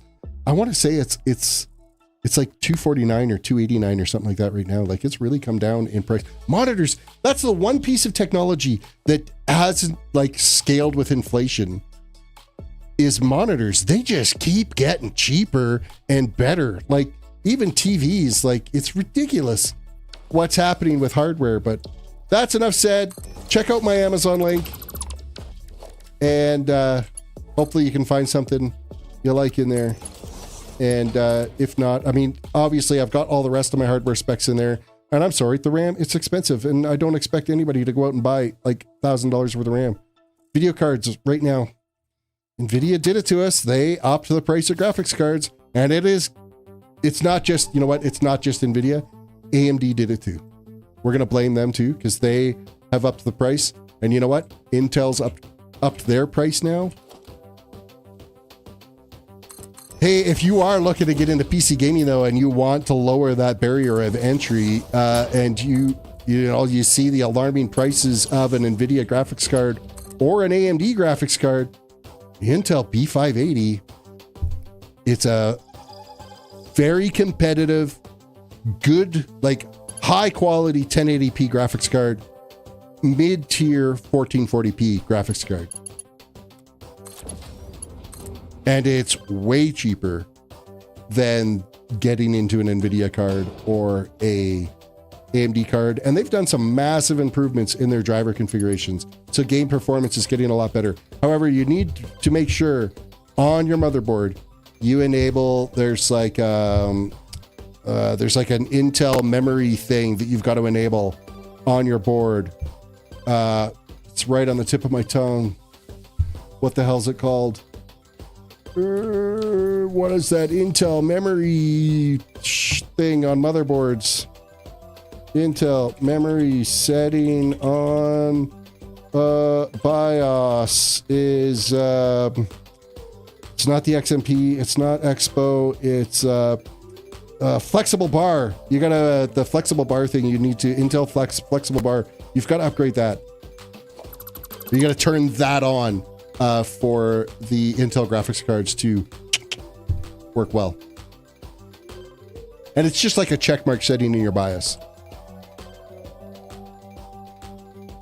Okay, so we've got our 1200 line, we've got our 600 line, everything is running up that way. Turn this corner, get a 2 stack of conveyors running back.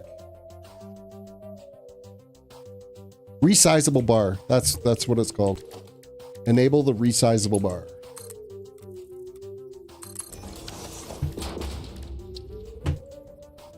You're using 15% on your CPU with 2 windows of Classic WoW running and your stream. Yeah, see, 15% is pretty reasonable.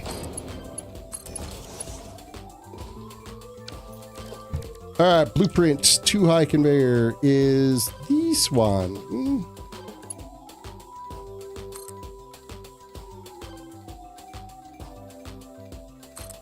Now that I have these conveyor blueprints, I don't know if I would ever not use them. Like,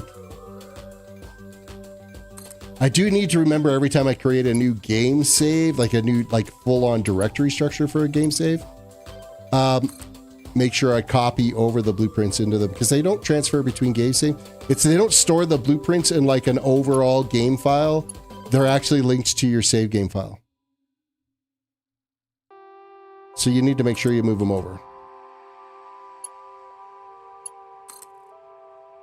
If you want to use these blueprints in other save games, which, I mean, if you created a blueprint, why would you not save them? I should actually upload these conveyor ones into a file on my Discord that you guys can grab so that you don't have to spend the time building a 24 high conveyor stack if you don't want to.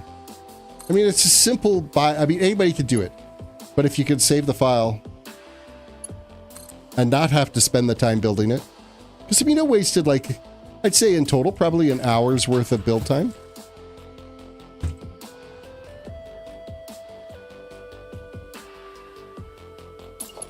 Okay, so I'm going to move this first one over. Because this is 1,200 items per minute on this one. And then we are stepping up our conveyor for this.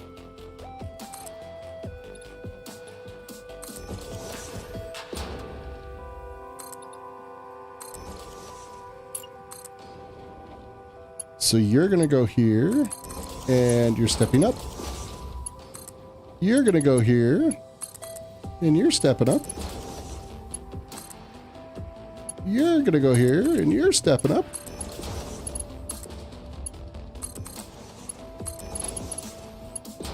Okay, so that gets us 5 conveyors of 1,200 items per minute.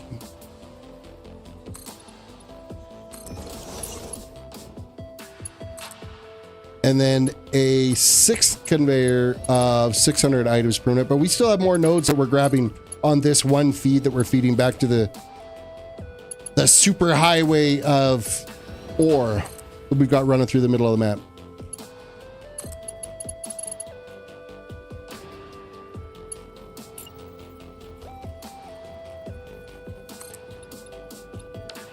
Nope, don't want that.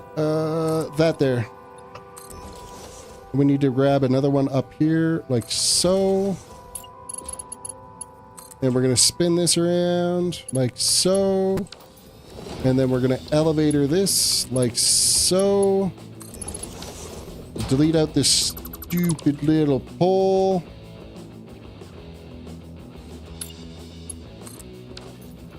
And we're going to put another, they call a pole, I call it a riser.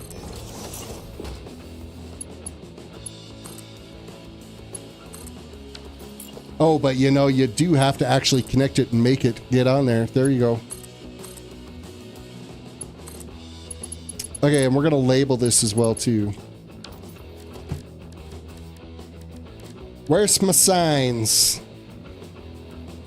Zoink. And, of course, now we got to, like, stack them because you can't get up that high. I guess I could have just, like, built up some foundations and put it up here. But I'm too lazy for that. Okay, we got a free floating sign here in the middle of space. But if we can get to another planet, just completely scrape it of all of its resources, I'm pretty sure we can have like floating signs that have like, I don't know, things in them that keep them flying at a certain height. I think that's a reasonable expectation of technology. There's like little hover jets or something in this to keep it floating there.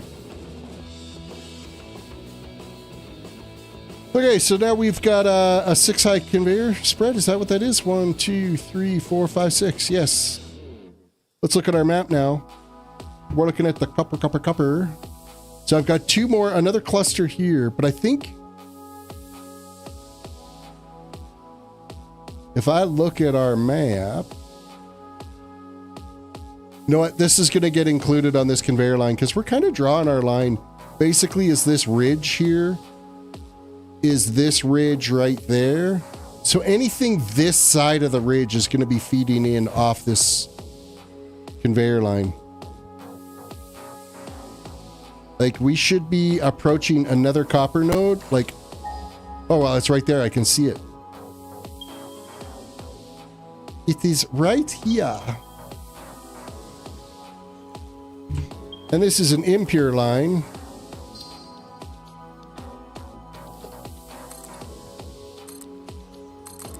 You know what? The impure lines are so much...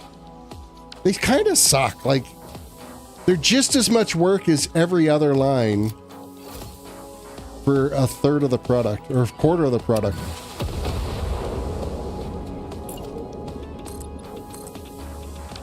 Sorry, buddy, but you were in the build way, so... If you're going to stand there,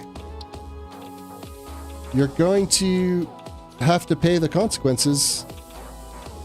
Come on now. Clip on the node. Clip on the node. There we go. We're fighting me on that one. I didn't want to have to remove one of the center foundations.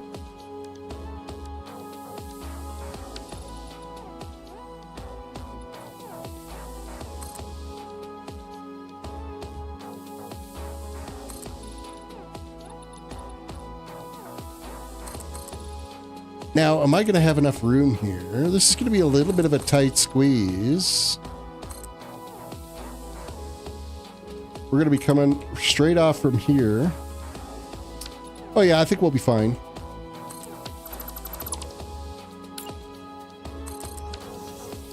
Because we're going to be bringing 6 conveyors up, but the elevator portions of it are all going to be on this side of this 90, and then we're going to be adding in another 300 items per minute on this. I'm going to throw these conveyor holes here since we're already up here. 1, 2, 3, 4, 5, and 6. Okay, there should be another node just like close here somewhere.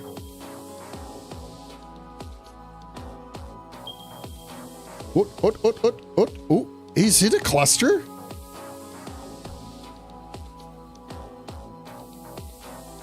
Oh, it is. I thought it was just one more node, but it's another little cluster of nodes over here.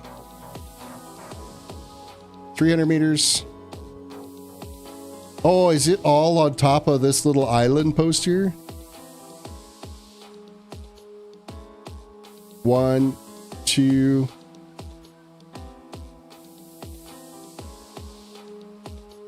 Is it just the 2? Let me hit this button again. 1 that way, 1 that way.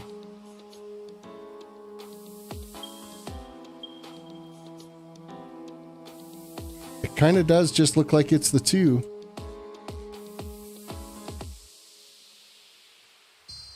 Okay, I want to look at the map and just kind of zoom in on this just to verify. Yep, it is just the 2 nodes, but we got some trees to deal with.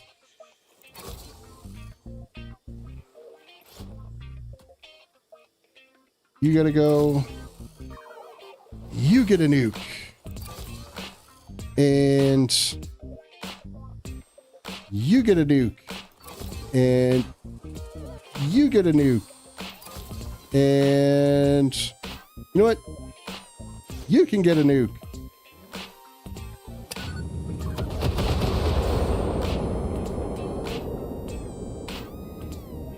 Glorious. What do we got here? Impure and impure. This is 600 items per minute combined. Yeah, well, it is what it is. You know what? I'm just going to carry this up this way, and we're going to go... We got enough of a foundation that we can build off of with that. Just going to fill this all in. Production. Mark 3. Overclocked. And... Okay, if we can build this, that'd be great. And it's already overclocked.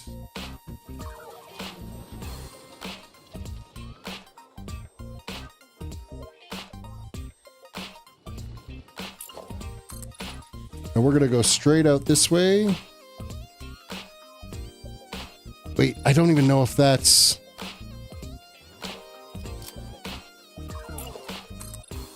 That might be a problem. 600 items. Our other line is 600 as well. Do we build a merger? We're going to play this by ear and kind of see how that goes. Okay, we're going to merge these two together. Logistics. Conveyor merger. I'm kind of all right with that. And then...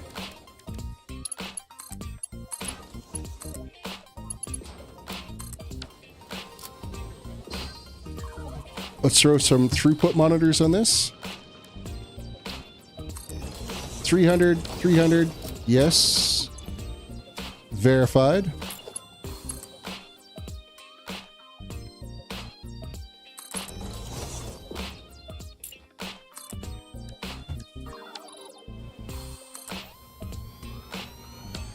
So we're dealing with 600 items per minute on this. Quick reminder, everybody, reach down, hit that like button on the video, subscribe if you are new to the channel, ring the notification bell so you can be notified when I've uploaded or we're live. It's going to be a lot of lives for the next little bit here while I get this build project underway here. There's a lot of lead up work, and especially when it takes me this long to build a conveyor to get up to this point. So for the next foreseeable future, we're going to have at least probably a dozen more live streams before the next video goes up. Probably more. Actually, I can almost guarantee it'll be. But we'll cross that bridge.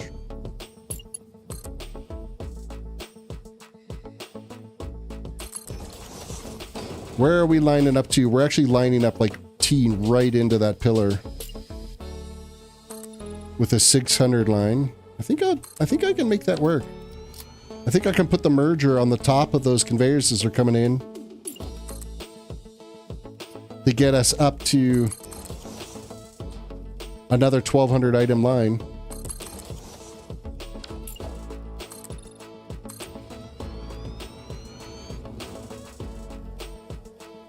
Oh, you know what? We're not. We're actually going to come into the side of it, so I got to do a little turn here. We'll have a slight conveyor clip. No, we won't. I'm thinking, oh, we can have a conveyor clip into this, but I didn't quite line up here, so we got to do a little jog. It's okay. It happens. I'm not worried about it. It still does what we need it to do.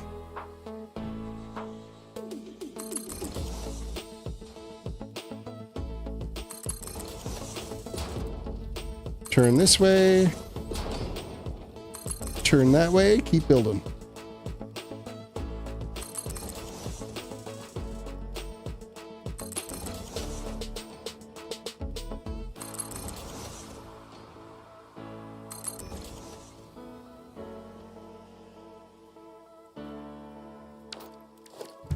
So what this is 1200. Wrong height. 1200. 1200.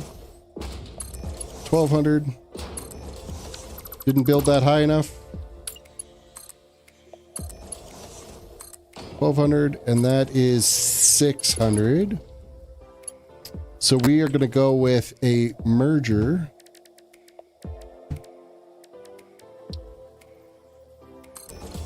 We're 1, 2, 3, 4, 5, and 6. Delete out these.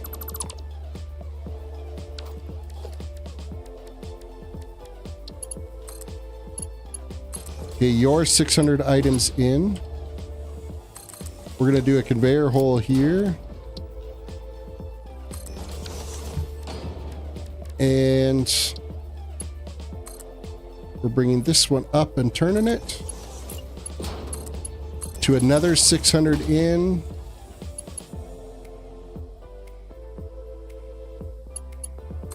And we don't have to deal with any merging on that other line. That's like a... I don't think I can go that far with it. I got to bring this back one.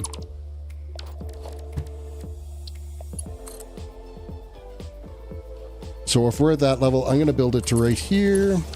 That way we don't run into any like excess conveyor lengths on anything else.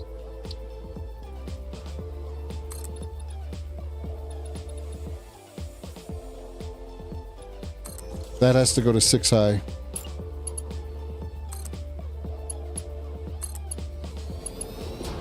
Oh, so complicated dealing with logistics, planning logistics, and always keeping in the forefront of your mind, okay, I need to deal with these products and deal with merging them later on. Let's make sure I have everything lining up and connecting where it needs to connect to so that it works all the time. And here, we're going to spin this up.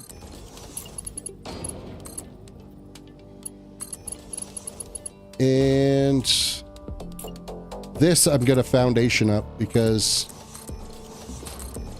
I'm not building a sign on top of sign, on top of sign, on top of sign. And we're just going to delete the stem out of that.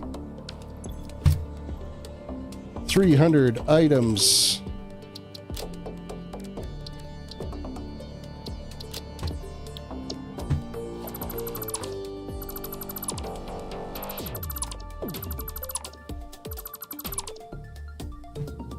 Okay, let's get this one running up there.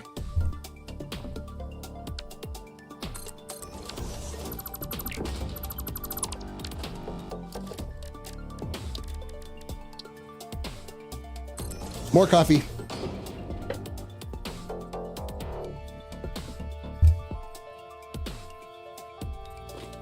What time are we at? We're not quite 11 o'clock yet.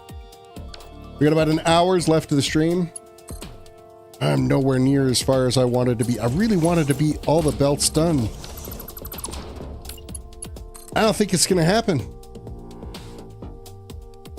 Wanted to swing for the converter factory for the next build, but I think I'm going to be a little bit short on getting the conveyors done. Because this has taken us a long time to get these all built up. Okay, where's this feeding from? This is coming from this side. Conveyor hole. Output. 90 degrees and in.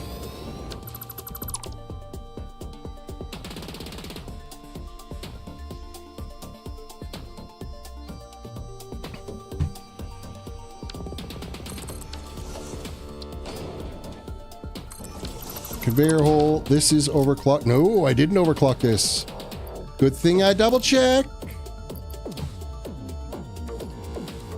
I should have though. Like, why did I not overclock that? Because oh no, that would have just mined up the material because we're not using any power for anything, so.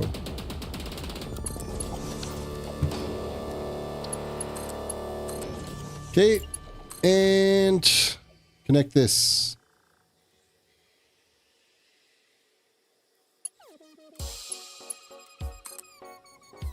So what have we gathered from? We're 1, 2, 3, 4, 5, 6. So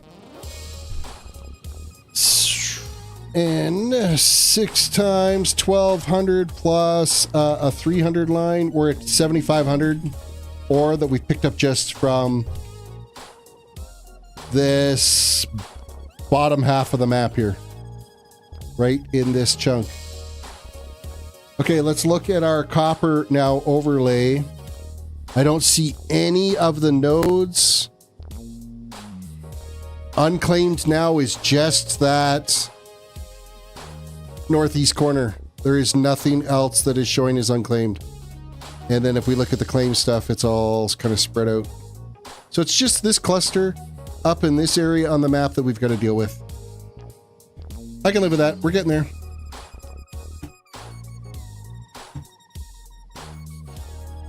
We are getting there. So with that said, I think I can say all the rest of the nodes can go on a different... This is the extent of this belt infrastructure that we're doing here. Oh, I should probably connect it all. I kind of didn't do that. Let's switch to the coffee cup. I'm not having to blow up anything for a bit.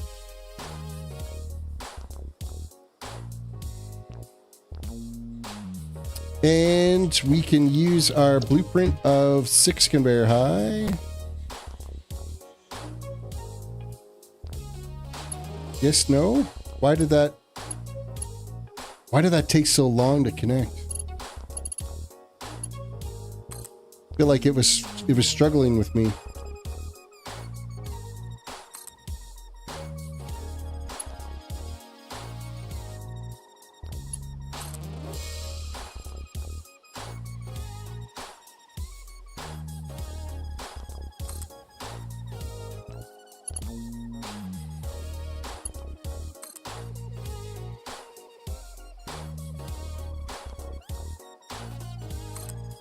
How much more can we go? At least one more length here.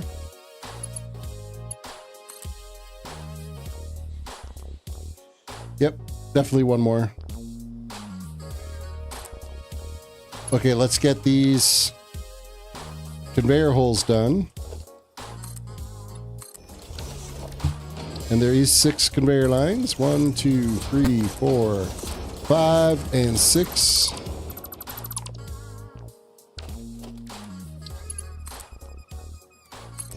One, 2, 3, 4, 6. No, want to do that.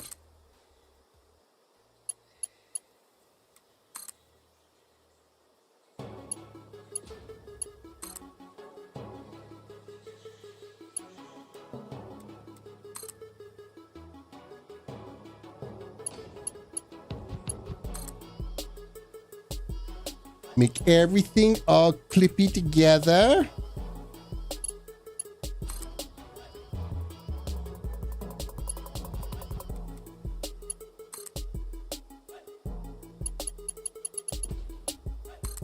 So that's going to be 20 plus 6 full is 26 conveyors. And then we got a 300 left over here, and I can't remember how much we have for a leftover at that far end. 26 times 1200. Okay, we got like 5,000, 5,700 somewhere around there. Less than 6,000 ore to go.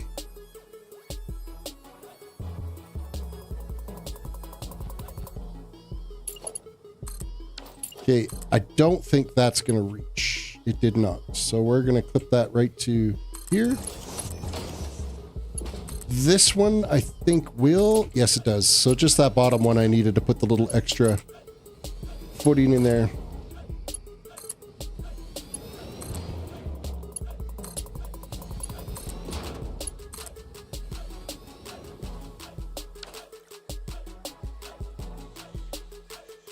Now, let me just double check on the speed of that other belt. I'm pretty sure it's 600.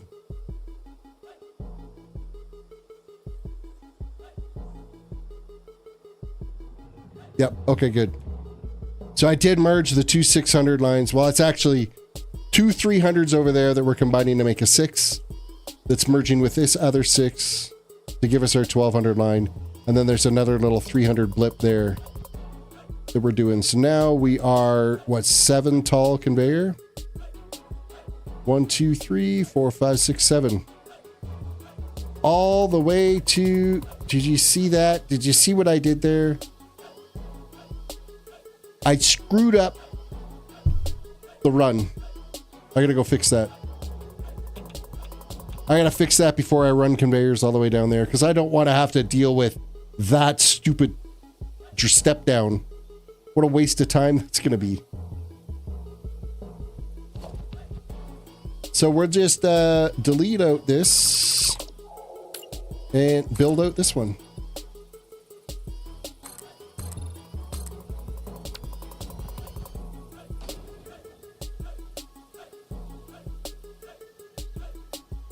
And that ticks me off. I think that was right around the time that I was complaining that the build speed was so slow. And I think I clipped it on top of the... Well, obviously I clipped it on top of the foundations that I was building.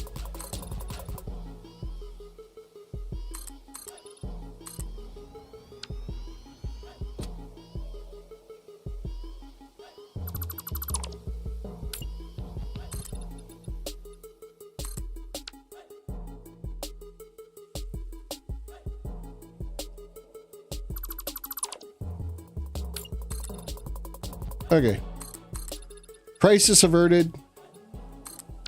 All fixed. What I can do while we're here, though, is we'll build that out to 7 conveyor holes.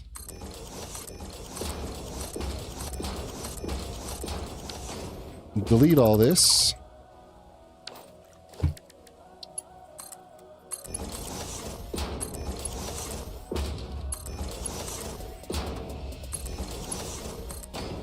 I just will get this part done because it takes longer than when we start running with the blueprints to get everything all built out. Because then our blueprint will just auto-connect to this 6 high with our risers.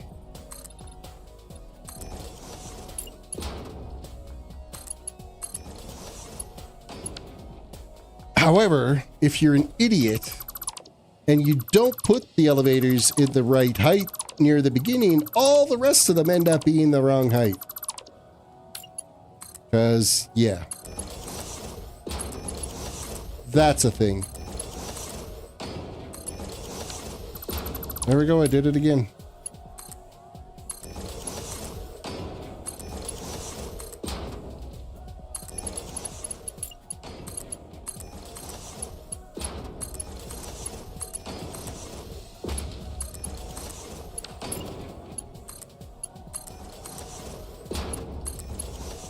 Okay, now we're going to do conveyor holes down here.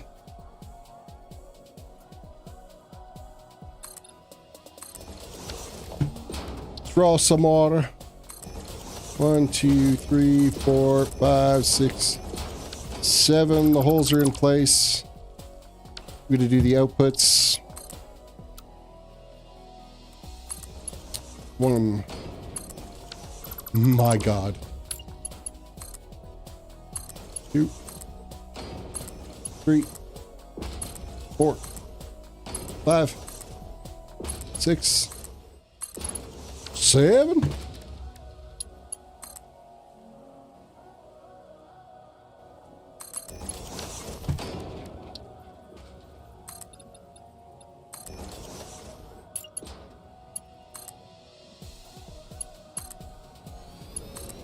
And then we're going to have to obviously deal with the whole getting all these conveyors over the highway, probably under the highway. I don't think I've gone over on really any of them. I was going to do it on that spot if we were going to end up coming across over top of that mountain to drop down, but this is just nicely kind of evenly split all of those ore nodes that we had to deal with out in that corner of the map.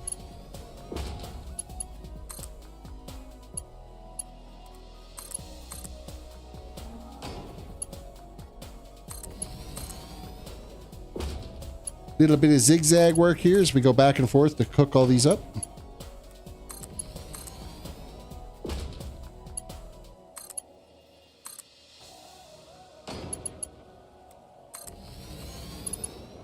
All right. Let's go run 7 conveyors back.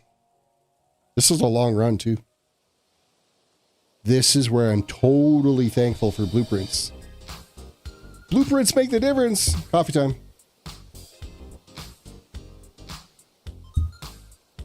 One very cold cup of coffee.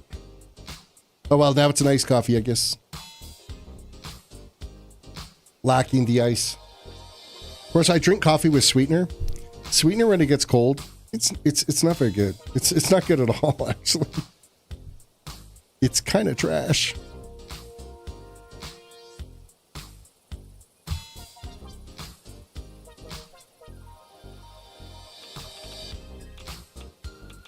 Little bit of radioactivity there as we fly over. A little glow to keep us warm, I guess. All right, blueprints, 7 high conveyors, what I'm after now. Let's try that again, blueprints. That one.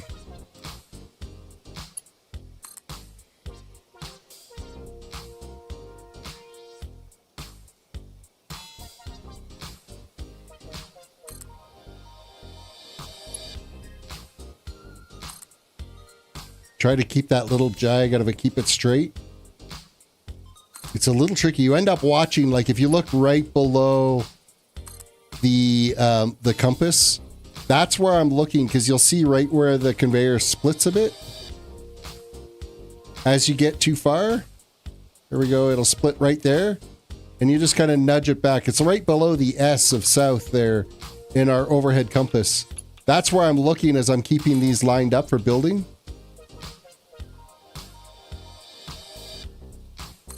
Because that's where you'll see the little twist in it, is if you go off course a little bit off that center line of the foundation, you see how you can see the twist in it there.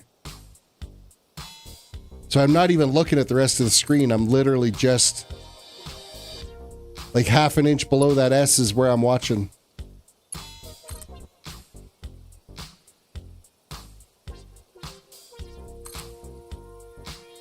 And it seems to work, doesn't matter what the height of the conveyor is. This same pattern when you're laying it works the same way, like where you look on the map to keep things lined up and connected. It's kind of handy.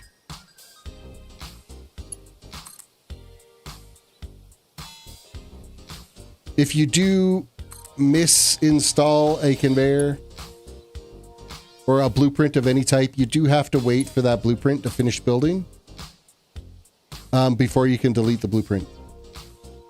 But you can now, obviously, with, I can't remember if it was 1.0 or 1.1 where they brought in so that you could delete an entire, must have been 1.0, where you could delete the whole blueprint instead of each individual item. They added a blueprint construction mode or deconstruction mode.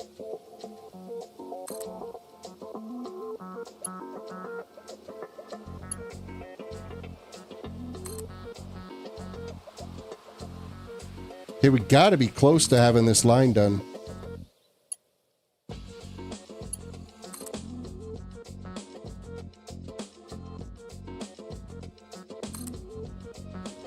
Yeah, we're getting there.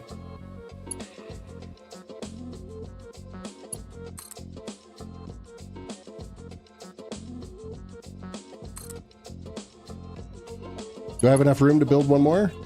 Nope, I have to manually build this last little chunk. That's fine. I can live with that. Why do I have no product on my conveyor? Oh, yeah, it's there. It's there. It just took a while for... It wouldn't show the product until that blueprint was finished constructing.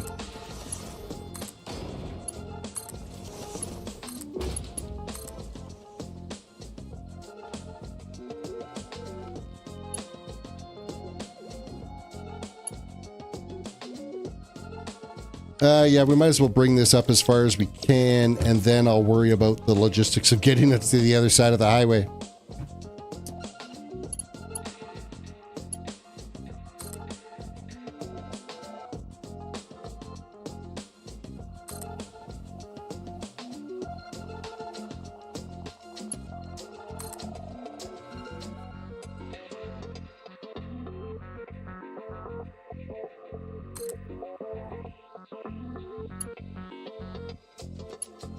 The focus is real. The concentration as we build. You get lost certain times in different build scenarios. Valius TV, welcome. Any lag yet? Zero lag. It's been like solid. And I'm just adding in 7 more conveyors worth of copper into all of this. So far, things are cooking. Let's get rid of the fog. Things are cooking and running smooth. Okay, so 1, 2, 3, 4, 5, 6, and 7. Let's bring up these conveyors. Ah, I gotta hop up over top of that again.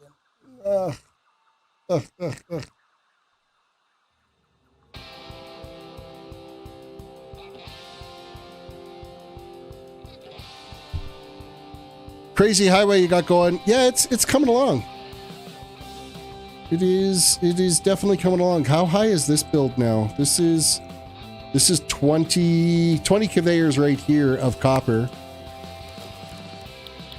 Let's grab my 20 high conveyor.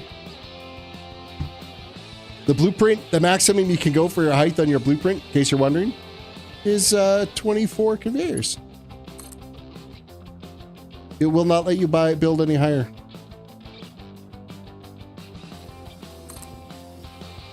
It is definitely harder.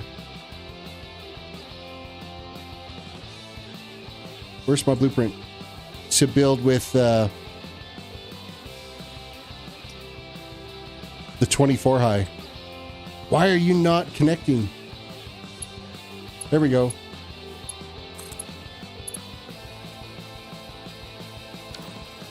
Oh, and I totally clicked that wrong. I now have to wait for that to build probably. Vertical is hardcore. It is. I want to go crazy with it, but I didn't end up connecting that piece. So now I have to wait for this blueprint to finish building before I can delete it and replace it.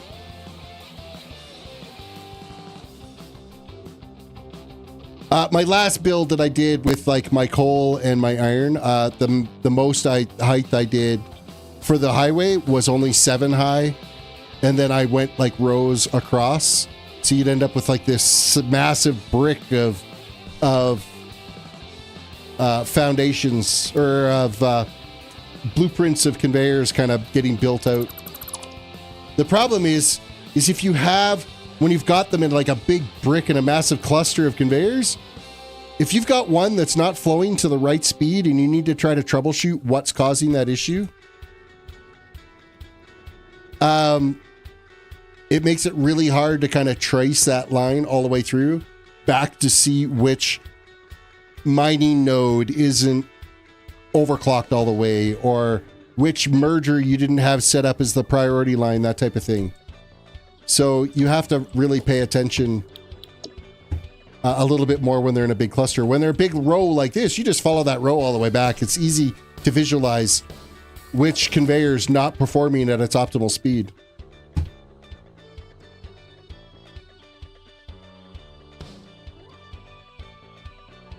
Okay, you should be connecting. Why are you not there? Okay, when they're vertical like this, the blueprint is harder to connect for sure.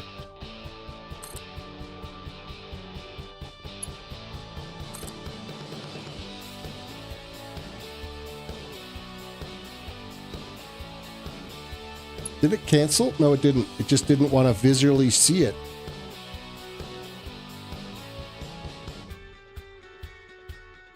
It's still easier than rebuilding it all at once, so now I gotta do this stupid bunny hop here. Do I have I do have a partial line I need to bring up. Can't remember what the speed of this line is. I hope I labeled it last night. Did I? I did. Okay, so we're gonna be merging it with another 300 line.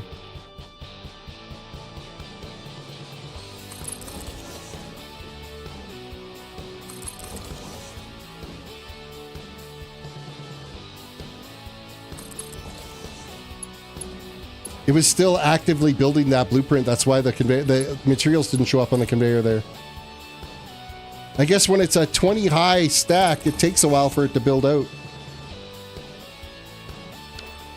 Okay, we got to put in our step here first.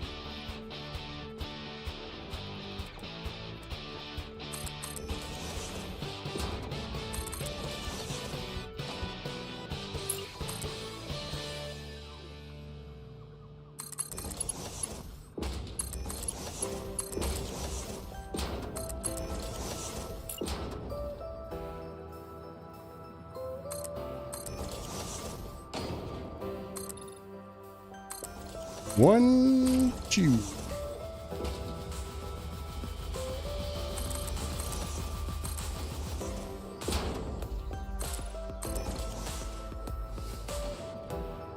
I did not put that in the right spot.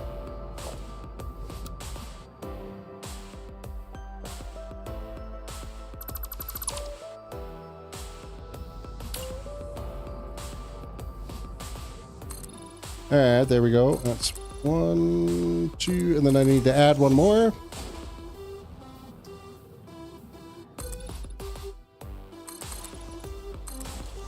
One, two. Oh, you know what? I don't think I needed to add one more. I think I'm actually like one whole row too high. Delete that one, delete that one, delete that one, and delete that one. And we're going to start off with doing this end.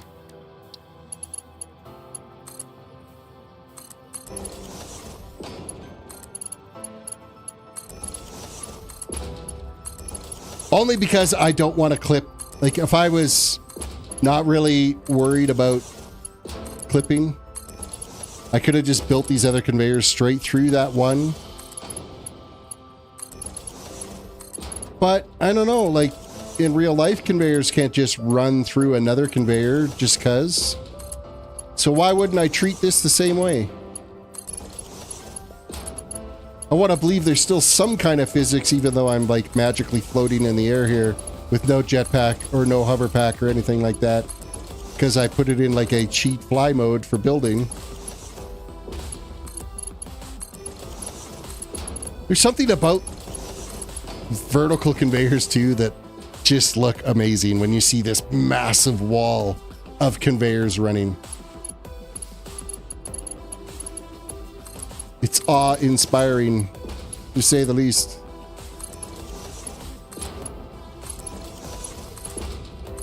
Oh, I can zigzag this, which will make it build faster.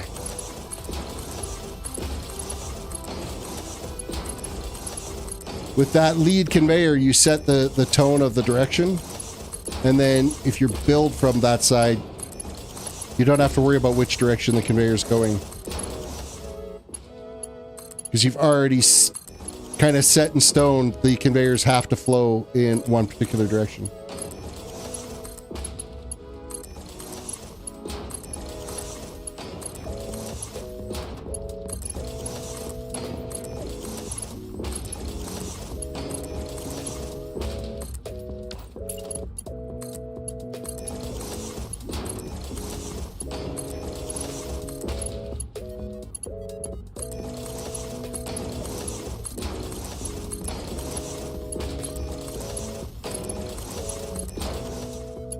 All right, now just zip these back and forth, and then we could go back to our blueprint build.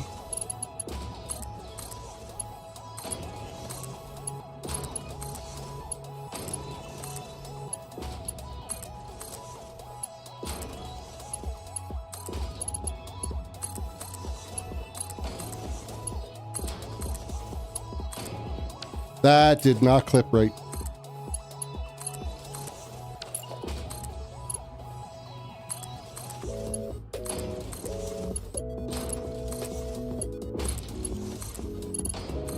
All right, 20 conveyors. I gotta build out this foundation a little bit more here. Now there's still a few more copper over this way and a few more over that way, and then we've got her all done.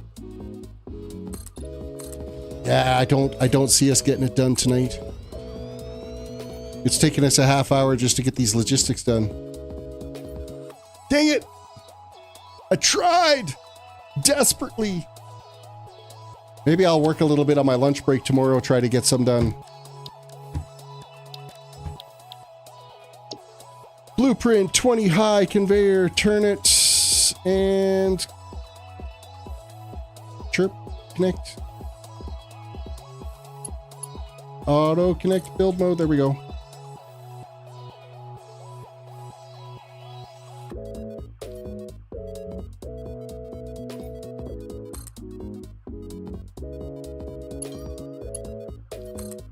Click.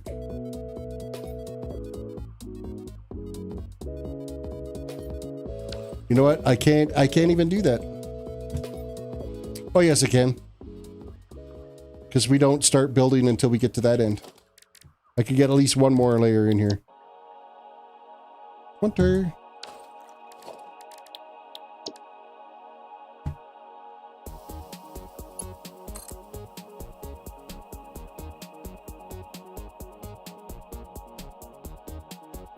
Where'd it go?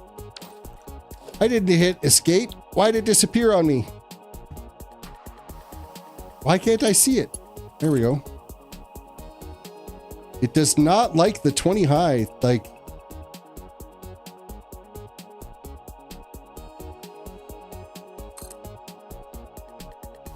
do I have room for one more? No, we're not going to do that.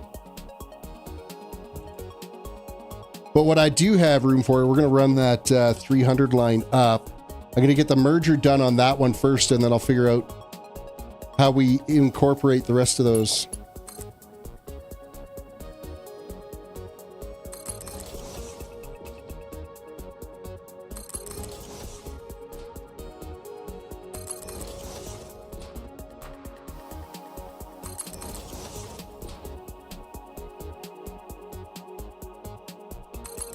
Okay, so we are merging in on this one. So we can put a merger here.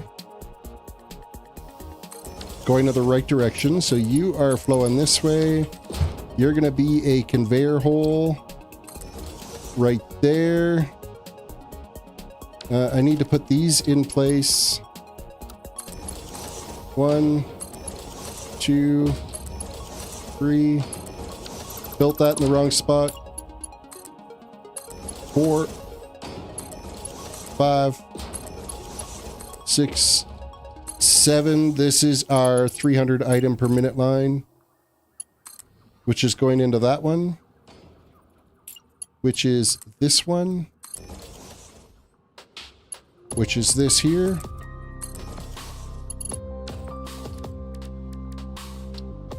which is another Mark 6 conveyor all the way across that doesn't reach. And that clips in like that. And then you go right there. Let's throw some. Well, we can shoot this all the way across like so. Done like dinner. Okay. I need to label this now. So we're going to throw a throughput monitor there and there. And there. We're 300 in and 600 out.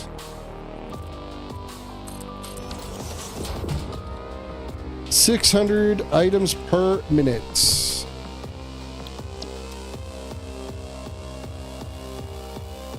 Yes. Yes. I was trying to remember, was that 300 at that line? But yes, that was that one line that was coming from the east side. The last conveyor that we connected was an impure node. Okay, so going forward from here, if we go logistically, we're on this line. 1, 2, 3, 4, 5, 6 conveyors with our outputs out this way.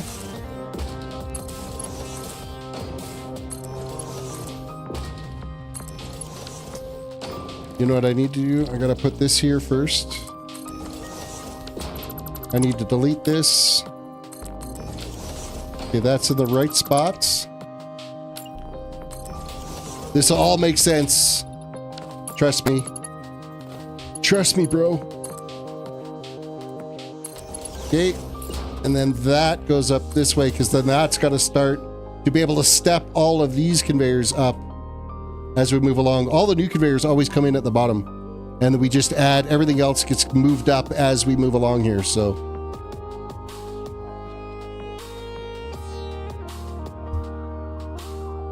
Wow, we're going to be 26 high on that conveyor. Is that fun? How is this going to look? We're going to bring this right to here, and then we're going to come up with this.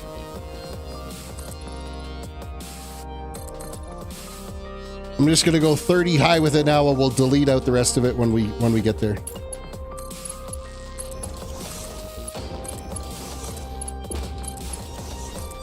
I honestly don't even know. Ooh, you know what? I got to delete that and this first. Because what'll happen is if you lay your conveyor here, it'll actually clip to the top of that post rather than to the elevator properly. And then you got a problem. Okay, so these 2, 3, 4, 5, and 6. Oh, I don't even know if I've got enough distance to do that.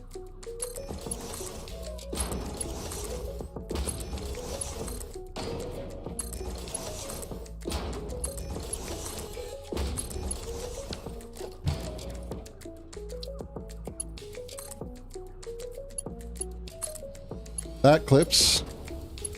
Will this one? No, of course not. Okay, we're going to delete this.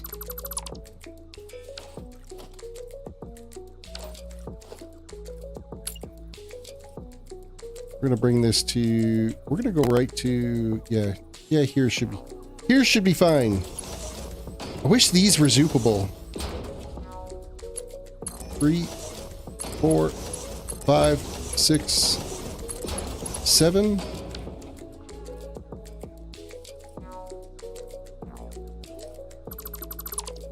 Okay. Let's rerun this line.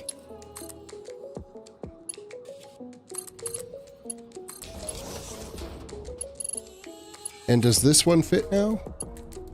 It does. We're good. We're golden. Now let's build these.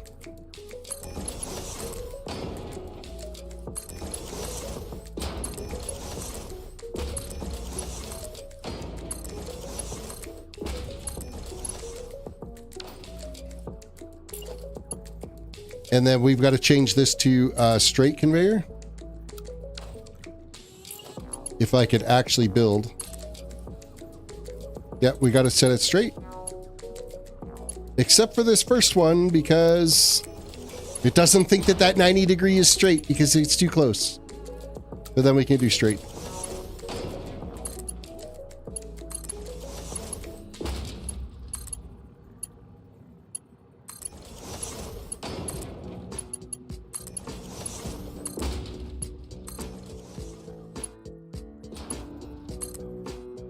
Now we're cooking.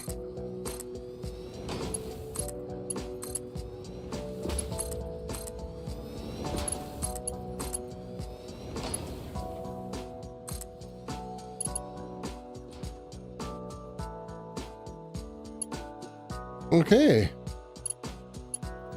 Well, we've managed to traverse that part. We got those 7 conveyors all over to this side of the highway. I guess that's something. That's making progress. Now I just got to move those 20 on top of this and we're good.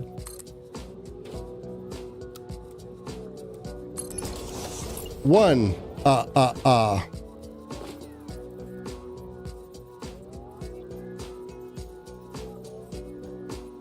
Oh, come on now. Like, get in there.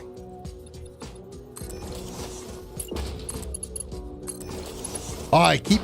landing on that and it drops me out of my flight zone, which is really starting to tick me off a little bit. Okay, that's 2.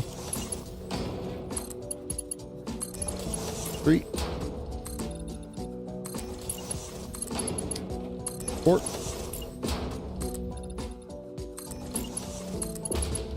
5.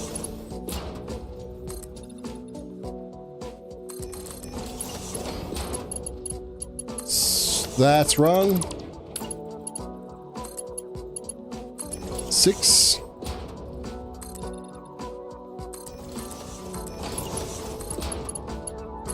7. Try to keep count.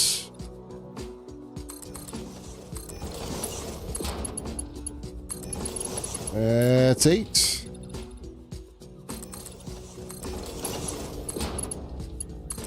9.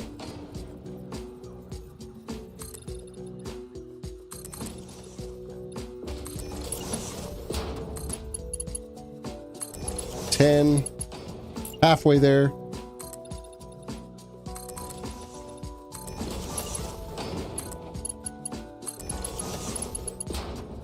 11.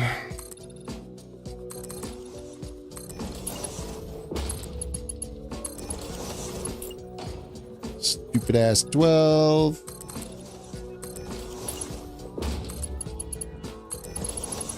Lucky number 13.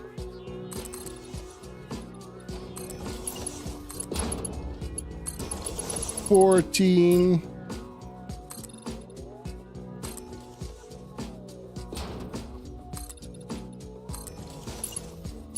15.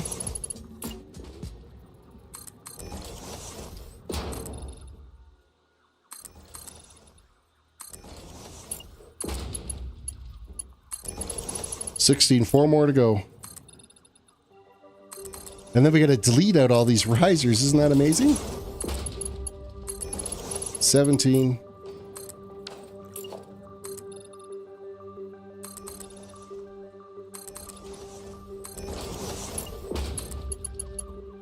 18.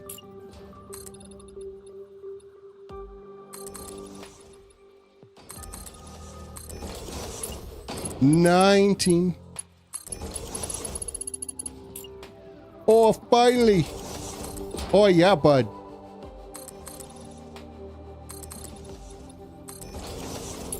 20.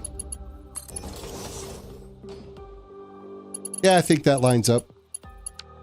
Now we got to delete out all of these stupid risers because you'll never get the conveyors to connect properly.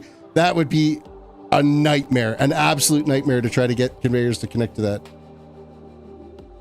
You would be so angry by the time it was done.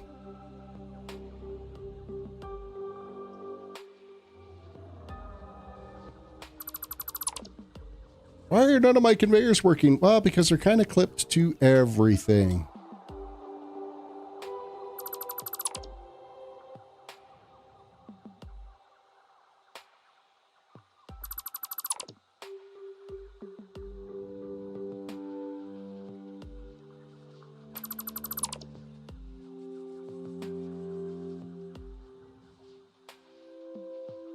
And I need to be extra careful not to inadvertently grab one of the producing conveyor lines that are behind it.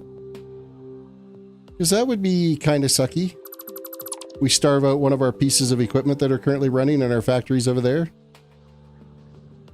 Not that we're really doing much, like all the bauxite is just getting dumped into awesome sinks. All the SAM ore is being manufactured and put into reanimated SAM. See, there was a mistake. Reanimated SAM, and then all of the deuterium is being converted into bauxite, and then that bauxite is being dumped into awesome sinks. Because we're nowhere near diving into getting the aluminum production done yet. Because once we get all this copper together, we got to do a converter factory.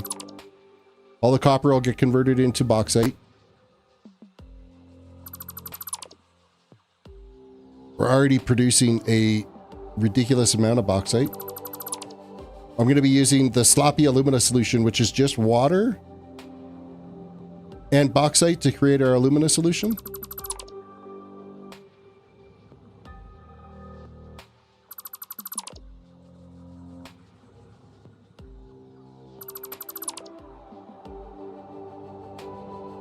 Okay, getting a little easier now to whip through these.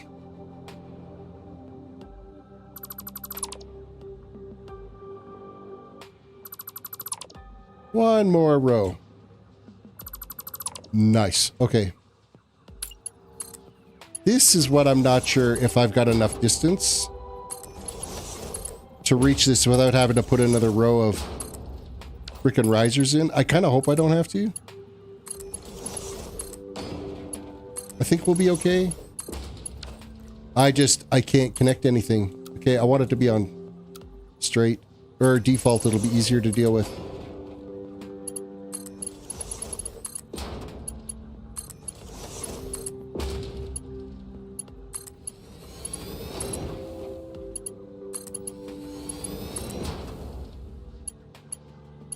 I feel like I missed a conveyor. No, I didn't. I was just missing a row to connect to.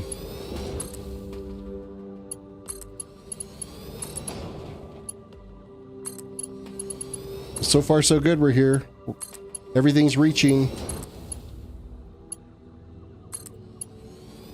Please keep reaching. Please keep reaching.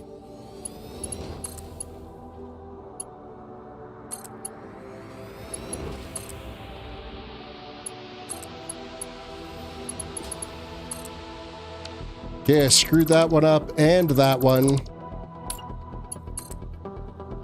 Because I'm an idiot.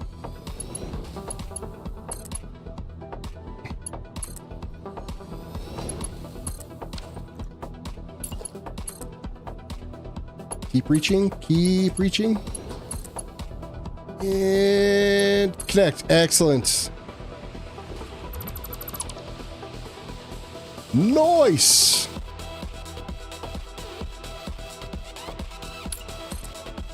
Now I know I've got to put in a few steps in this to be able to get everything to connect. That I'm fully prepared to do.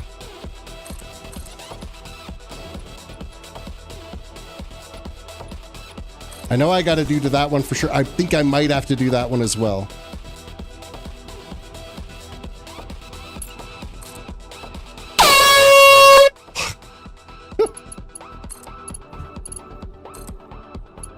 I'm alive. I'm awake. I'm still here. And what time does that say? Oh, 11:39. There's no way I can't get all the copper done tonight. The logistics killed us.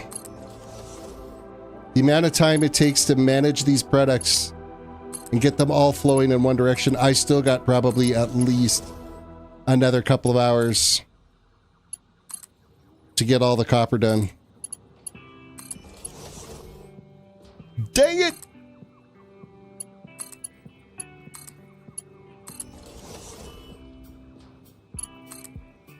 Oh well. It is what it is.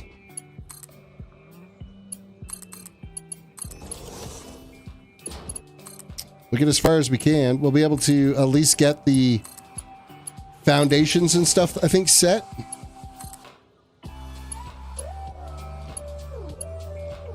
For the last few nodes that we do have to get connected.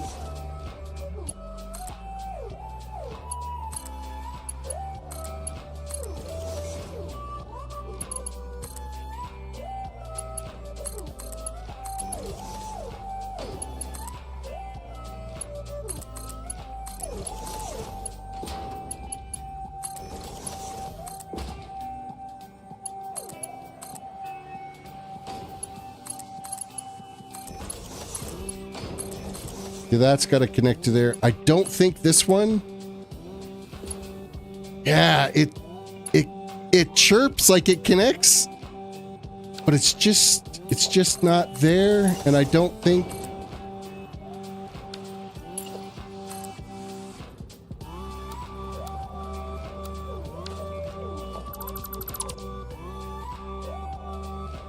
How can I do this without totally screwing it up?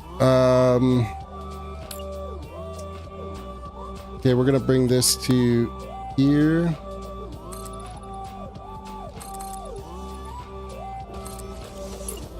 And we're just gonna build this across, and then I'm just gonna... Well, no, I'll grab the other one from the other side. Just rushing through Jewel Crafting on Classic since I brought it out with the pre-patch. Oh yeah, because I guess Jewel Crafting was a big deal back then. In that version of Classic. You know, eventually Classic will be retail, right? Like, if they keep adding the expansions to Classic, then it won't be Classic anymore.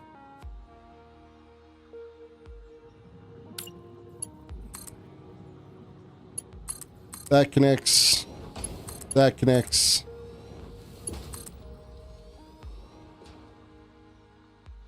Okie dokie. Okay, that doesn't look terrible. I mean, other than I don't like this little row here. You know what? I think I will add this one just so that it evens it up. It doesn't need to be there. But that logistics is taken care of. Now I'm going to run this foundation all the way along here.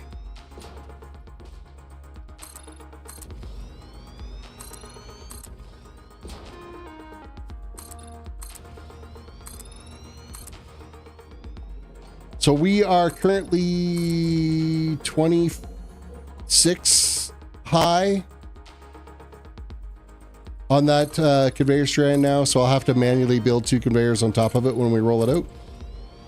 In total, we're going to be 31 once everything's all said and done.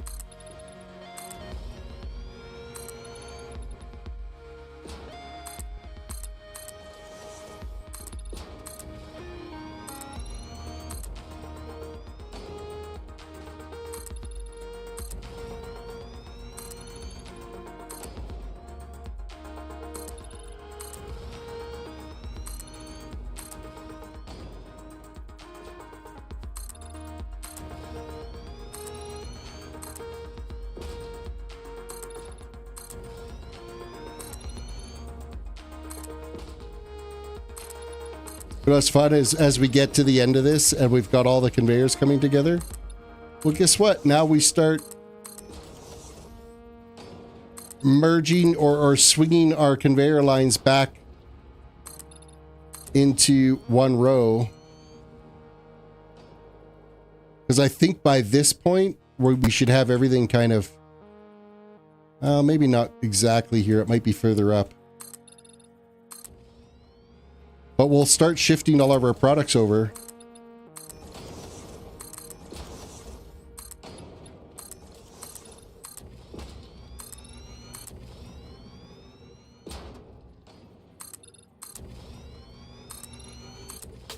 So that our highway's only like 4 wide again. Sorry, I lost my train of thought as I was sitting here focusing on laying foundations down.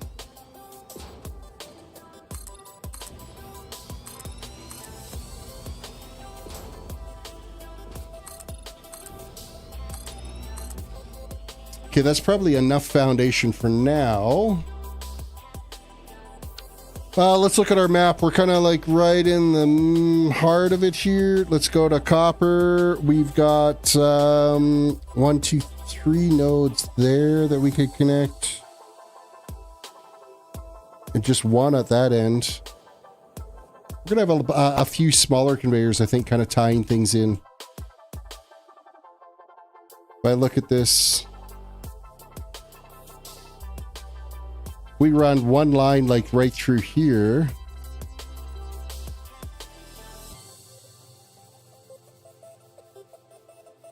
Where does that put us?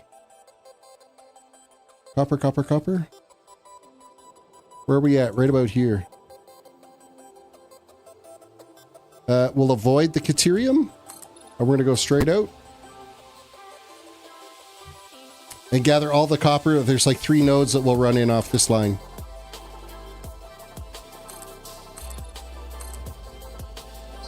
Let's find them. Map-wise, copper, there is like literally one right here. Hello there, copper.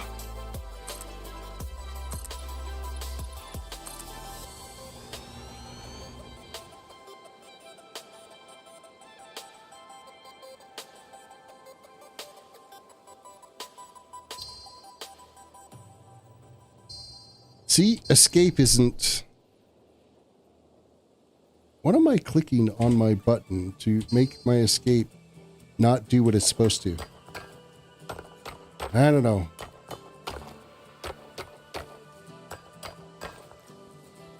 This is a normal node.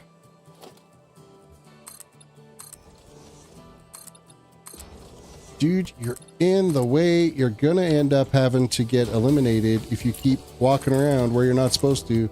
Yep. Sorry, dude, but...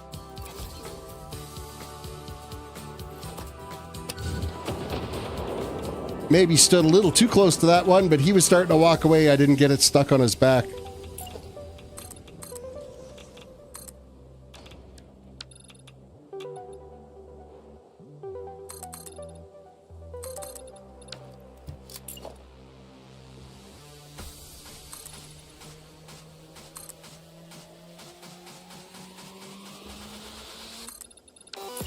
Come on, it's not that hard to put some foundations down.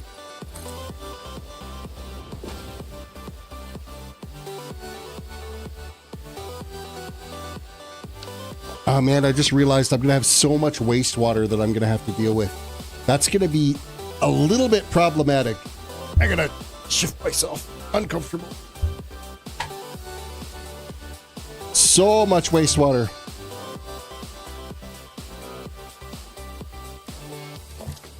And production, Mark III miner in here, and throw what copper I have on me and overclock it.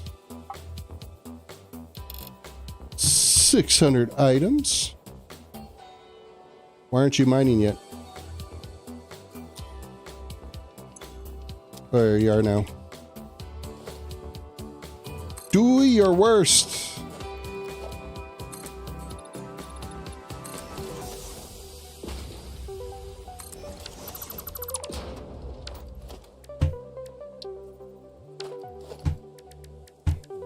Logistics. Whoop.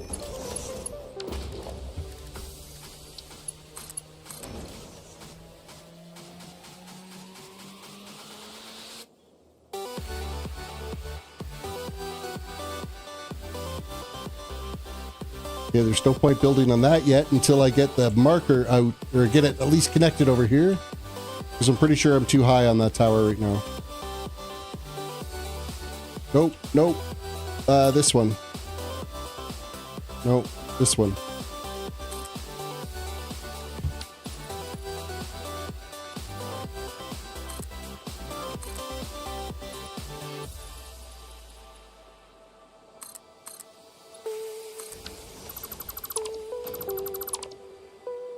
All right. Another 600 items per minute coming in.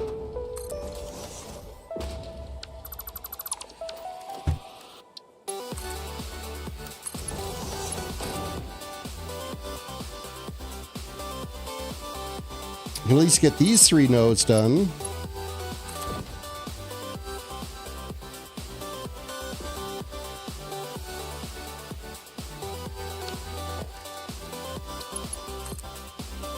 Yeah, we got to label this too.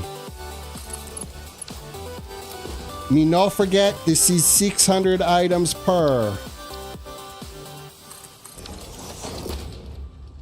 600 IPM of copper ore. Map.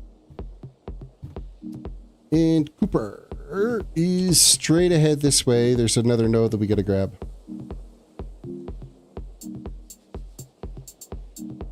There it is right there. We're going to bring it in kind of lower and then shoot up to that same node. Or that's the same side street of our highway of conveyors.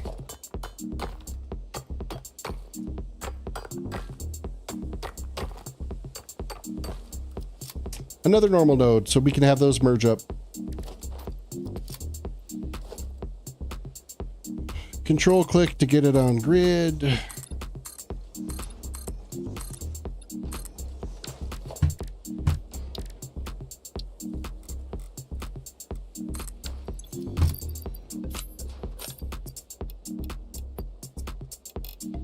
Max out power and overclock.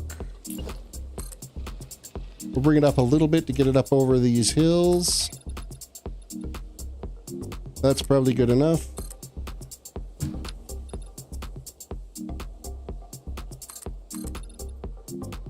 I just need to get past this set of conveyors that's running right above us here. I think that's got, it's either Caterium or SAM on it. I think it's Caterium. We are past. And we can go vertical.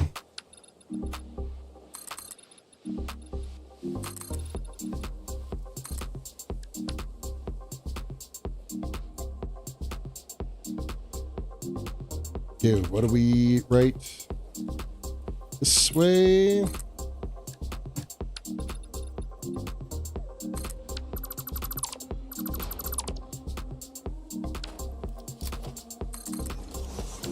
I think I could get the logistics done on this one real quick.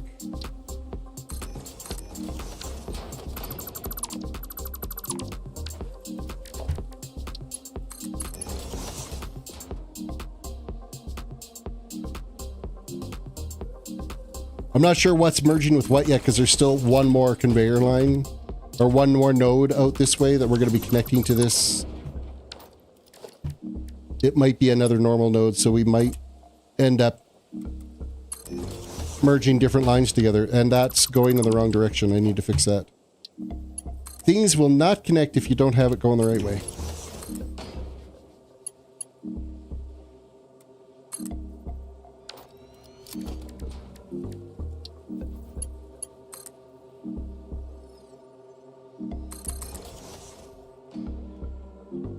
Quick reminder, everybody, reach out, hit that like button on the video, subscribe if you are new to the channel, ring the notification bell so you can be notified when I got a new live stream or video being posted.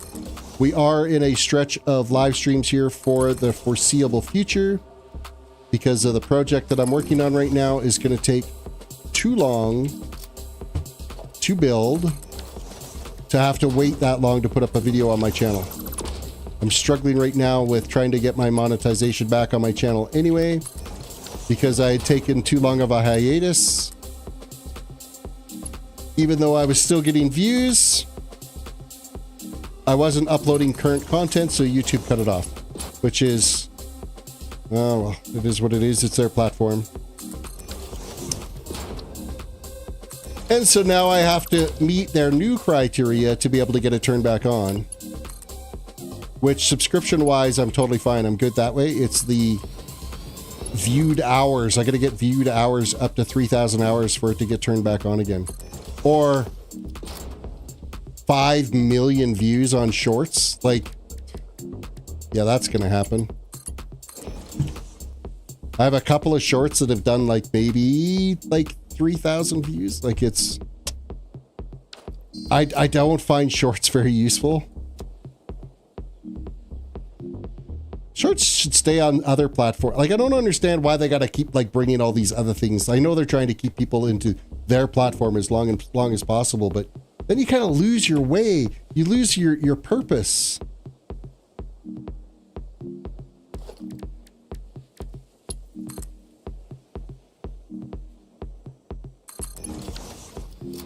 YouTube, I've always considered YouTube as long form content. Not short form.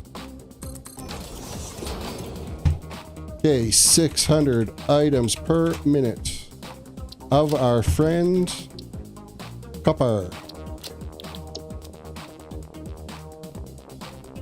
Okay, we look at the map now. Copper ore. We have one more node that is out closer towards the shoreline, and if I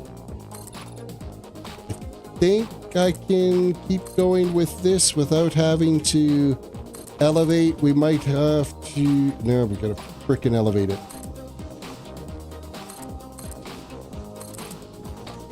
Well, if we're gonna do it, we might as well do it right now. Make it worth our while, and that is gonna clear, so we're good.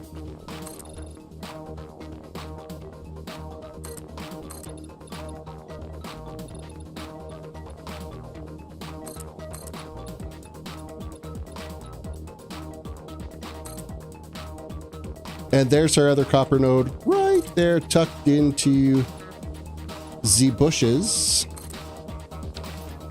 Of which, you know what that means. If there's bushes. 1, 2. There's also spiders over here. 3. Later, dudes. And we'll pick up all the spider bits. 1, 2, and 3. Oh, you survived? Look at you go. I'm impressed. Good job, buddy. I didn't think you had it in you.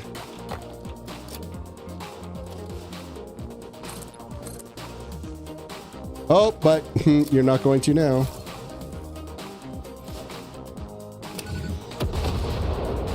You were in the way of me building. It said creature in the way.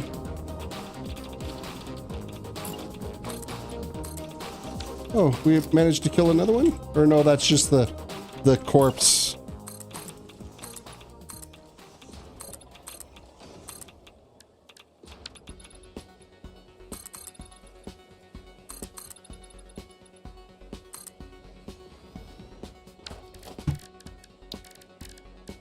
Production Mark III miner. Clip on there. Clip it. Click. Come on. Select the node. Oh, there we go. Come on.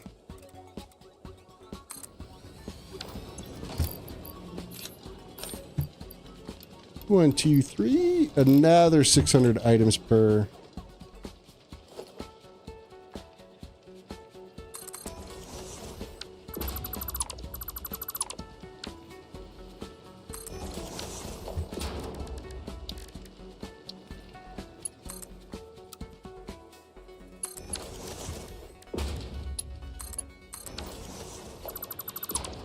And it took the overclock? Yes, it did.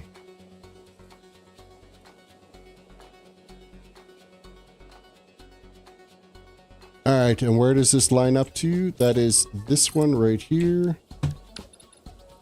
We zoom out.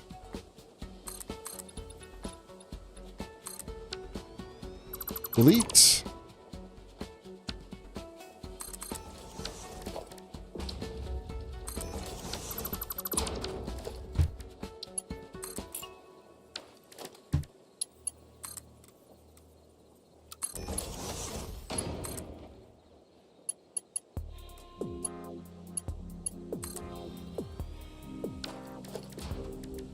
Now this is another 600 item line. I gotta label it.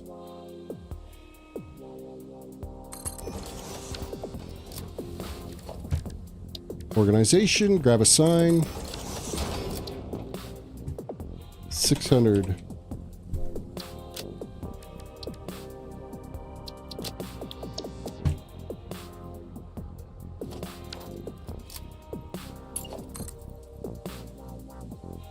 Okie dokie. Time check. It is exactly midnight. It is exactly midnight, so I'm going to get this line merged with the other one. Just so I don't have to try to remember that these are merged. So we'll get this kind of all brought together here.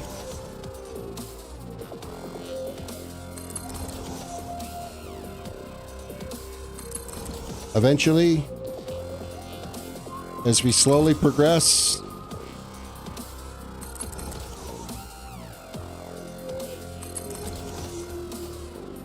Oh, right, I forgot there's this stupid little step here. Just somebody had to put terrain in the way. What the hell?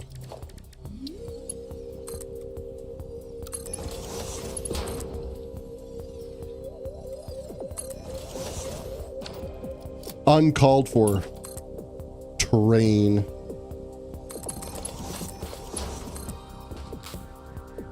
Oh, I did it freaking twice? Are you kidding me?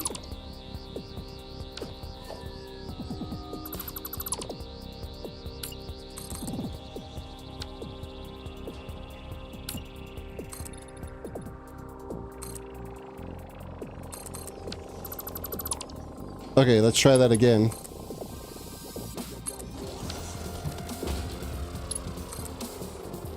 There. Now lines up.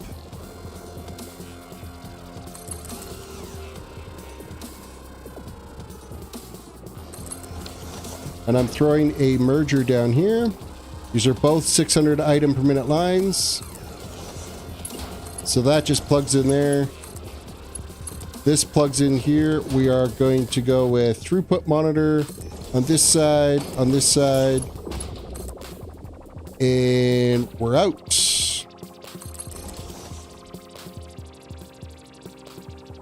So this is now a full 1200 item per minute line.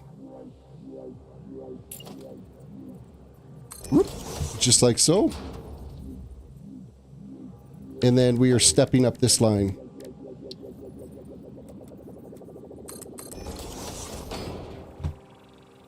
Put this at this end.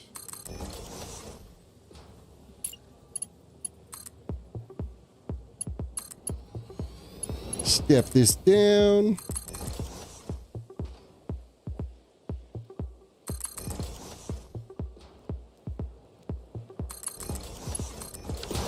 Connected. Okay.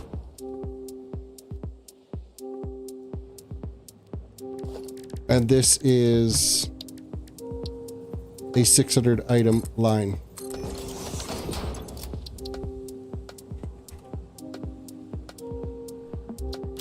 Signs everywhere. Signs of your friends. So you never forget. Okay, where are we at now? Looking at our map. Copper. Let's zoom back out. Copper. Okay, we've done that little cluster in the top section of the northwest corner. So we just have the coastline of the northwest corner. And like one load that is like that's just on the south side of our freeway. So it looks like 1, 2, 3, 4, maybe 5 nodes left. This section here looks like there might be more than one. Yeah, there is. So there's like 1, 2, 3, 4, 5.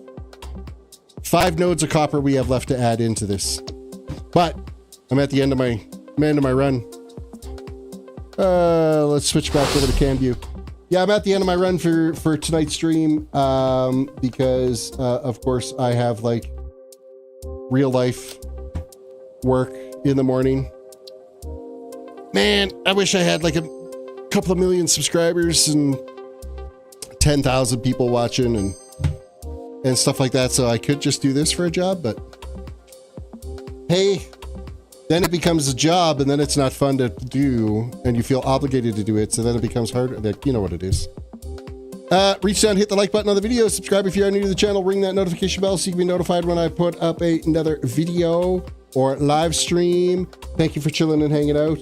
Next stream, we got a few more lines of copper that we've got to add in.